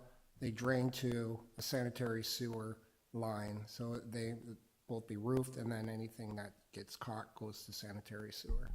okay, good, thank you. And I know you touched on this a little bit in one of the earlier presentations about the EV charging stations in the parking areas, and that's, the limit is, or I guess the requirement is 50% have to be wired and 15% installed. Personally, I would like to see them all wired, only because my question is somebody's going to be renting one of those spots, they have electric vehicle. If it's at least their space by their unit is wired, then they can take those next steps to have the charger put in. Especially, I mean, they can work with Sonoma Clean Power to get those types of things done. But it's going to be a much bigger expense to try to get those wired after the fact. So if that could be taken into consideration, you know, I think that would just be a plus, especially with more and more people going with electric vehicles. And it could also be a positive for anybody renting, knowing that that's an option for them instead of no wiring at all, and they can't do anything like that. And then overall, I mean, I personally like the project. I like the way it's laid out. The community center, you know, that's, you know, a gathering place. My one objection with this, and it's my objection that I've had with the big developments for housing in Petaluma up in Santa Rosa, nothing personal here, but I think they just look like commercial office buildings. They're lacking character. I would really like to see if each of the 5 units, if they could possibly have their own color scheme, or in the parts of the building where there's the bump out, if that could be somehow, if using a hardy board or shingles or an accent color, just to try to give it a little more feeling of a home instead of a commercial building. I think that would just go for a long way with how the project would look. I see Isaiah's writing that down. And I think that covers my questions. Is there any other questions? And you have a whole list. I mean, I love the idea of having, you know, shingles on part of it would blend in with the cottages, or some hardy board would blend in with the other development. Something to kind of bring those elements in and make it a cohesive community. And I know, well, like with hardy board, you actually can get it in a color. So, you know, just an idea. I just think that I love the project. I just think it needs a little more character to it. It's a lovely project, and I'm happy to use the pool and live there. I just don't see that it's safe to leave if I'm on foot. I don't see a way out. So I'm really concerned about the safety of the residents, especially if they're children. And that's on us as well as you. And we need to find a way to make it a safe zone. I don't know how to do that, for people to be able to make it walkable, to leave the vicinity. So I'm truly concerned about safety. If you're there and you never leave, it's great. Perfect. You even have laundry. So terrific. Never have to leave, and I got my little spot where I can buy my detergent right in my, right there. I never have to go anywhere, but if what Lori said, thank you, Lori, for saying this, it's just not safe. And if you want to cross the street, it certainly isn't safe. So I'm concerned about safety.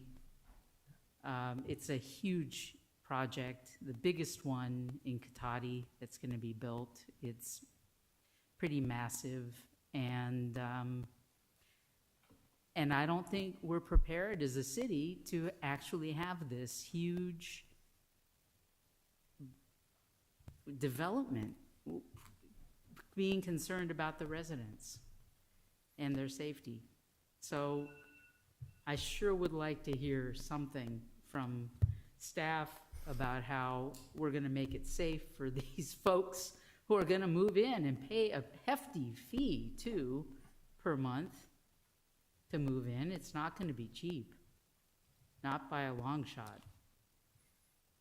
So how do we actually get people to move in there knowing they can never leave? You're articulating a challenge that we've been identifying for a long time, and part of the challenge is, one, we need that West Cotati intersection to happen. That's the only safe way to get someone across the street there, is for it to be a formalized intersection. And in order to do that, we have to realign West Cotati Avenue. We can't signalize it in its current fashion. And its realignment will assist this project. So that's something that has to happen. We view it as kind of critical. Additionally, this has been included in our local roadway safety plan, which makes it eligible for other funding. But we have identified it as a problem.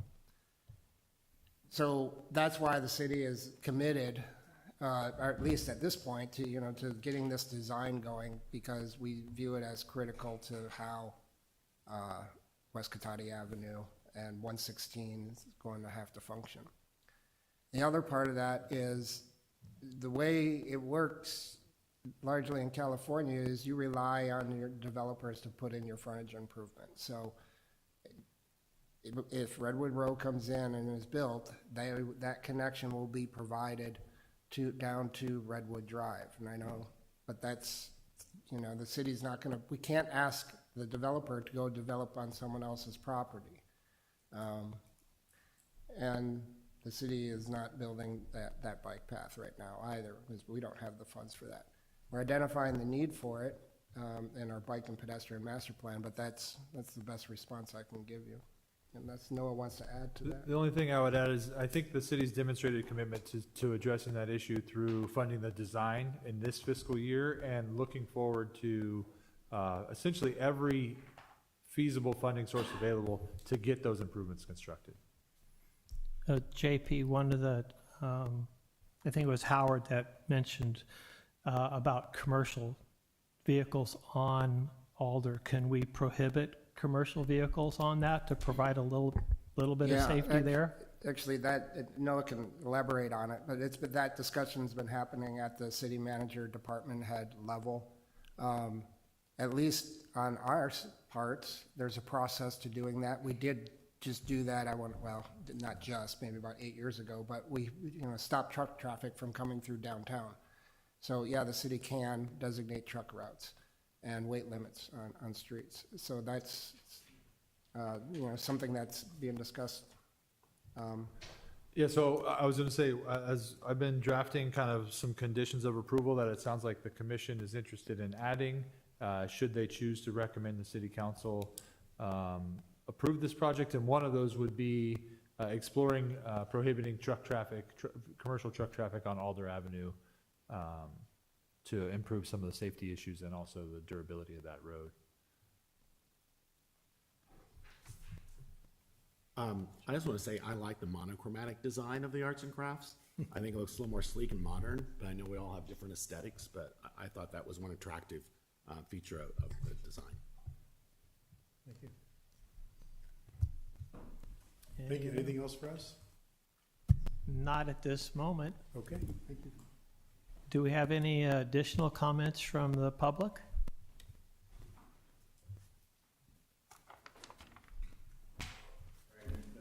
My name is Christopher Crenmora. I own 7833 Rivard Court, and it's smack dab in the middle of the cottages. Right smack dab in the middle. Pool was brought up. You asked about the pool. When I bought my house, the sales paper said phase 2 will have a pool, which is the village, which is a abandoned project now.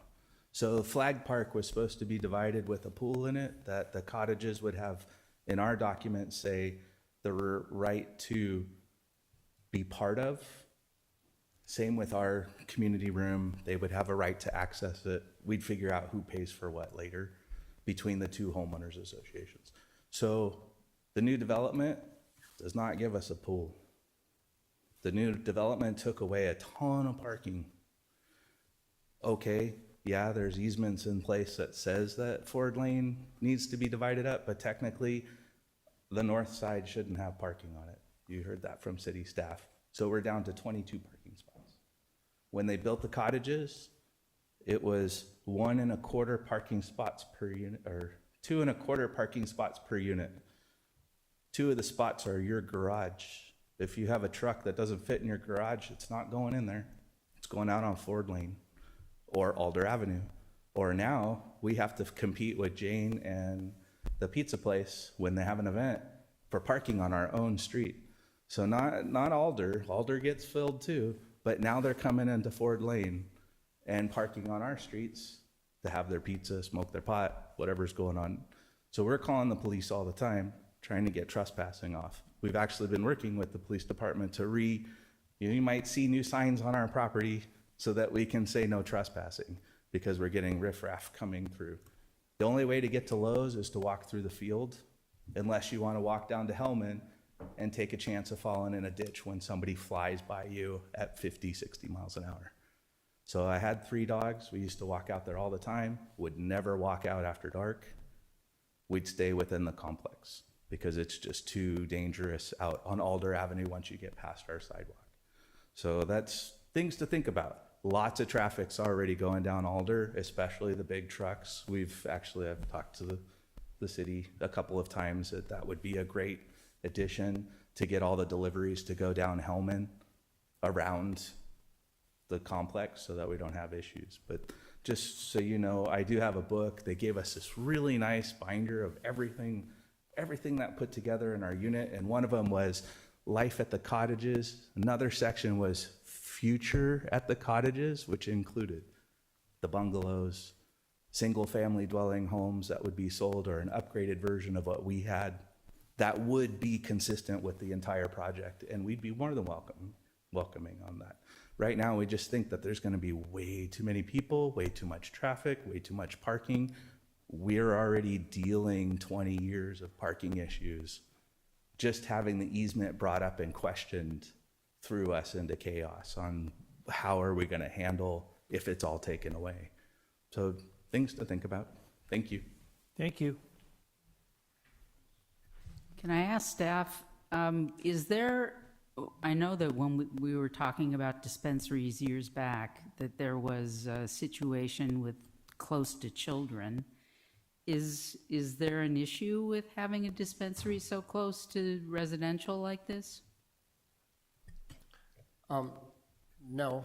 I mean, the dispensary's in I guess the only location where we allow dispensaries, which is in that CG zoning district.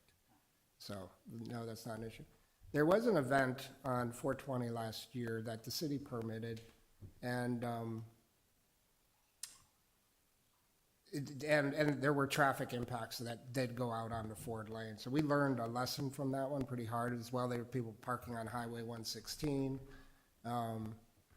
And we'll probably permit another event out there, but any event that would be permitted, we're gonna make sure that there's parking that's provided. I don't think it's a continuous problem on Ford Lane, but I do know that there was a problem at this particular event.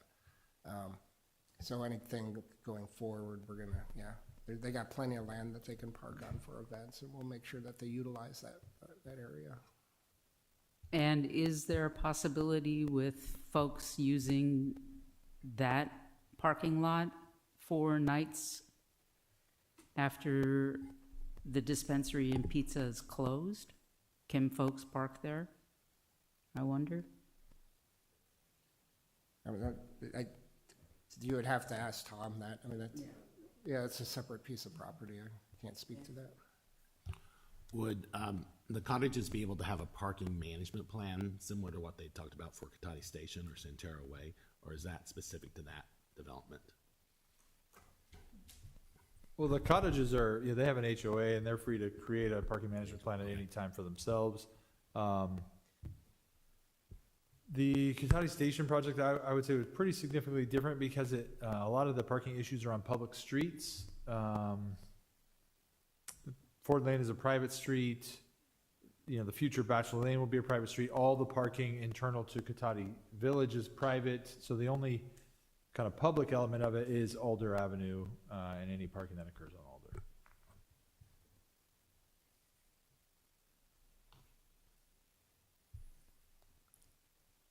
Neil?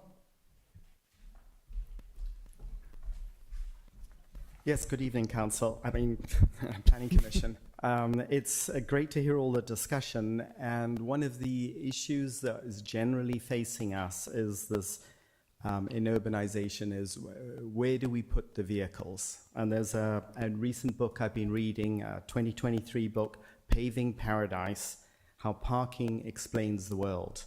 200 pages talking about different projects across the USA as to just how to work with the parking, from the extremes of New York and Chicago, where they try and define how much that parking is really worth in dollar terms. But one of the ideas that they come up in the book, or what they point out, is this management. How do you manage it? How do you allocate that parking? And there's a new app that's out there, or a company that's working on this, initially, I guess, for things like airports, but it looks like it can scale down to HOAs. So I'm just bringing it up that it might be something that's of interest. It's called spothero.com, and it's just a way that a facility, a HOA, could take the parking that they've got and allocate it to residents and make it a lot easier. Anyway, that's my interpretation of the app, but I thought I'd throw it out there that as we need to do better, more efficient management and mapping of parking to local facilities, but when somebody moves into a facility and they bring in a truck and that doesn't fit their garage, I don't know how a HOA's got to raise those questions and stuff. I mean, I did walk around the villages just recently. I hope I wasn't trespassing, but it was very open, and I don't believe you can trespass if you're walking. There was one garage that was open, and it was full. So it's a really difficult issue, and it's going to get, I guess, challenging for everybody to talk about it. But it's good to have the conversation out there. How do we do it? And the solution in the long run is really to be able to walk easily around. I mean, my family, we only have one vehicle. We do have an electric bike that is great as you get older for moving around, and it whizzes through the traffic very nice and easily. So thank you very much. Thank you. Is there anyone else in the audience like to speak? Carly, do we have anyone else online? Thank you, Chair Gilardi. Speaking to our Zoom attendees, if you'd like to make a public comment, please use the raise hand icon, or if you're dialing in, dial *9. Lori, you have the floor. I'm just commenting because Neil Hancock should not have been allowed to come up for a second comment on the same agenda item. You were already been in federal court. The city has been in federal court. Why are you allowing that? Thank you. Thank you. Any final comments from the commission? Quick question. Neil had previously talked about allowing access or creating an easement that may allow access out the back, out the north end of the development, or possibly over to the Lowe's shopping center. Is there any way to make it easier for pedestrians to get over to the Lowe's shopping center from this new development, or go out the back and around over to Alder Avenue? Especially with that new intersection possibly being built there, kind of creating a flow. Not as part of this project, that they don't have control of that property to provide that easement. That's what it would be. Yeah. Okay. They would, I mean, we're gonna be looking at that when we are, looking at that with the Redwood Row project, but that's a different ownership group.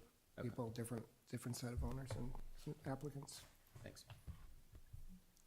And I think that the, that other future development by Lowe's, that will be our opportunity to make sure that we have clear pathways connecting these properties to that shopping center. Especially, you know, I would definitely like to see in that next project an actual access so that people can, from that project, drive into the Lowe's Center instead of having to go out and around. It just makes common sense.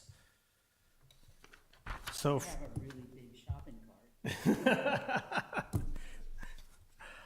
cart. So what I'm hearing from the commission is that one of the things we'd like to see is a mitigation plan in regards to pest control and in regards to the actual construction, to look at relocating 2 of the garbage bins that are back along the division where Ford Lane is, and make sure that that we have an all accessible playground, so it accommodates kids of any type of disability, and that we would like to see commercial traffic along Alder prohibited to help with some safety in that direction, and the possibility of doing some type of exterior changes to the facades of the buildings to give them a little more character, but also to make them a little bit different so they all don't look the same. Is there any other, is there anything that I missed? I would just say considering traffic calming measures in the parking lot there, especially on the long stretches of the development and the one in front of the clubhouse, Bachelor Lane. Whether that's just, you know, speed bumps or whatnot, just keep traffic slow. Chair Jarrett, 2 others that I think you add to your list. Excuse me. I have 2 others that were brought up that I could add to the list. One was the fence construction timing and design flexibility.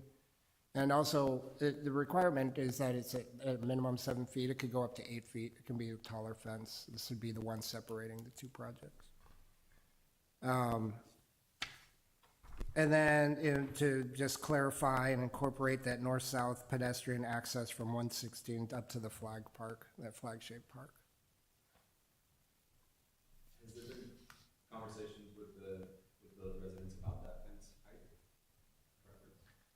They've the cottage residents have provided some images of a fence design that they discussed and they liked, and I've passed that along to the developer to do. But it's more of a concrete-shaped wall. It's not, it's kind of like these large, looks like a rock wall, but they're more like these concrete panels. That's what they had asked for. Our condition is that it complement it, that it not necessarily has to be a rock wall, but that it should complement what's going on up there at the entry. It should tie in some way together, the features. Anything else? Can I get a motion on this, please? And your motion should reflect that these conditions will be added as you stated them, and I just did. Can I ask a question? We're basically being asked to make a recommendation that this meets the general plan and zoning. Those aren't requirements for the general plan and zoning, though, are they? No, either design. But should they be in the resolution? They will be incorporated as conditions of approval in the resolution. So again, directly page.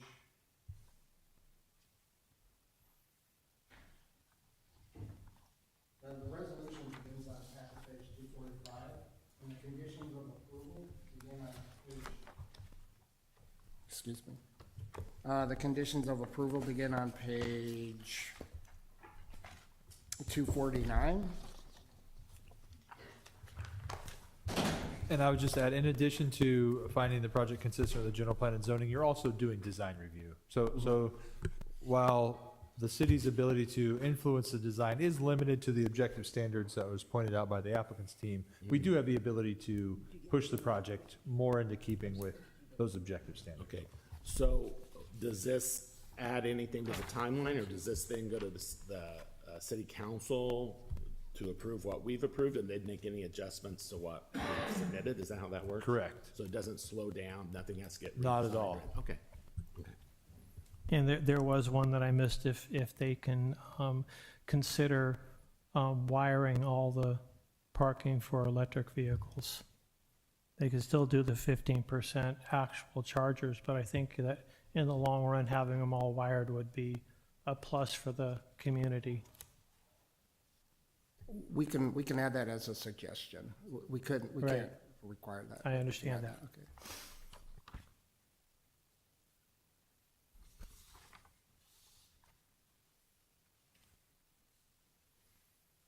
I would assume a number of those would be suggestions more than requirements.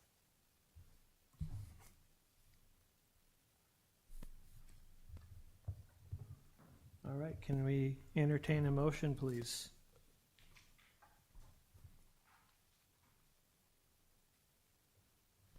I'll move.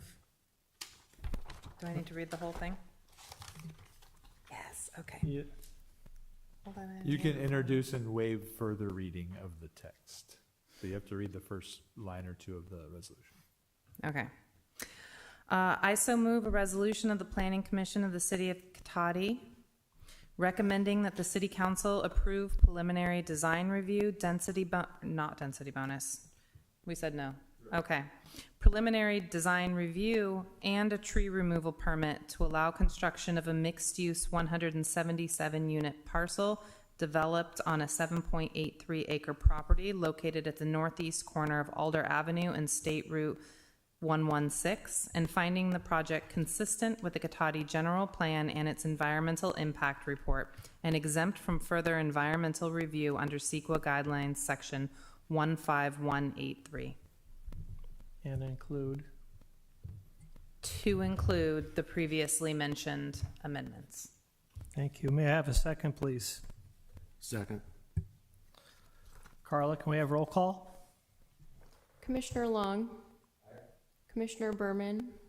No. Commissioner Savage? Yes. Vice Chair Moffett? Aye. Chair Gilardi? Aye. Motion carries. On to 7, and thank you for everyone who showed up and your comments. We really appreciate it. Staff report. Thank you, Chair Gilardi. I don't have too much to report. The commission and some city staff were able to attend the Sonoma State Planning Conference over the weekend. It's back to being an annual event, and I just really appreciate all of the commissioners making the effort to be there, and I hope you found it to be enlightening. And I will add, I think we were the only jurisdiction in the whole county to have complete representation of our planning commission, which is very admirable. Thank you. Item 8, reports from the Planning Commission. I just had a question. When I was walking around this week there's a lot of sandwich advertisement signs, And are there parameters around like how far they can be away from a business and that type of thing? There are, yeah, businesses are allowed sandwich board signs, which a lot of cities don't allow, but they can't be blocking the sidewalk, and they have to be relatively close to the business. There's a section in the code. There's one that's consistently in front of Althena at our flag square down there for the knife sharpening shop. And is that appropriate place to have an advertisement? I'd have to look, but it doesn't sound like it would be. Who, do we need to call someone or or? You can just send, there's two ways. You could file a formal complaint through or any citizen can file Yeah. a formal complaint through the code enforcement webpage, or if you send an email to myself, I can look into it Okay. and at least I'll let you send know you an what the email. parameters are. Okay, thanks. That's all. Anyone else? I wonder if there's a way that we can say before our meeting what the council says before their meeting about this is the land of the Native Americans. If we can do a what? The land acknowledgement? Yes, the land acknowledgement. Yeah, I am happy to put a discussion of that on the agenda, and we could see how the commission wants to handle that. Absolutely. All right. Kimberlyn? Oh, I also wanted to say we had a pretty big windstorm last night. And aside from not being able to access West Sierra this morning at 5 a.m., we did pretty well. And I walked the path. You know, there were a few branches down, but the city was out working. Public Works was out at 8 in the morning, dealing with stuff. So I'm proud of us. Thank you for, making sure we were all there for the Planning Commission conference on Saturday. It was extremely educational. Definitely valued that experience. Thank you also for your work in organizing the tour of the wastewater treatment. So in any of those kind of continuing education for us as a newer commission, I really appreciate. I agree 100%. It was a good conference. All right, item 9, information received after the agenda was posted. The only thing were 2 letters that they were all sent to you, and then they were resent to you by staff. But that was the only thing that we received. All right, with that, thank you. The meeting adjourned.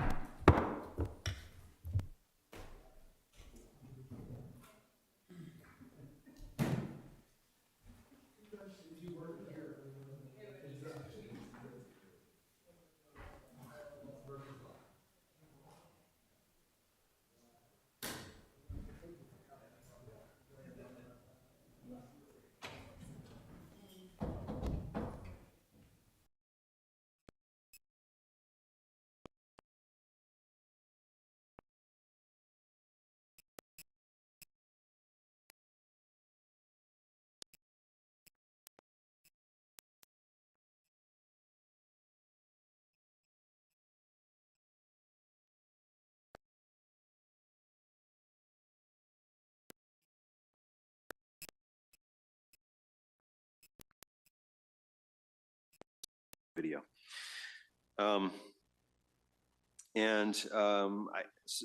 So where we exist today now is, I think I've described it, but we do test the system. We do test the system before every meeting. Sometimes sometimes there's issues that come up. It seems like most times there's not until the meeting, and magically these issues crop up right at meeting time.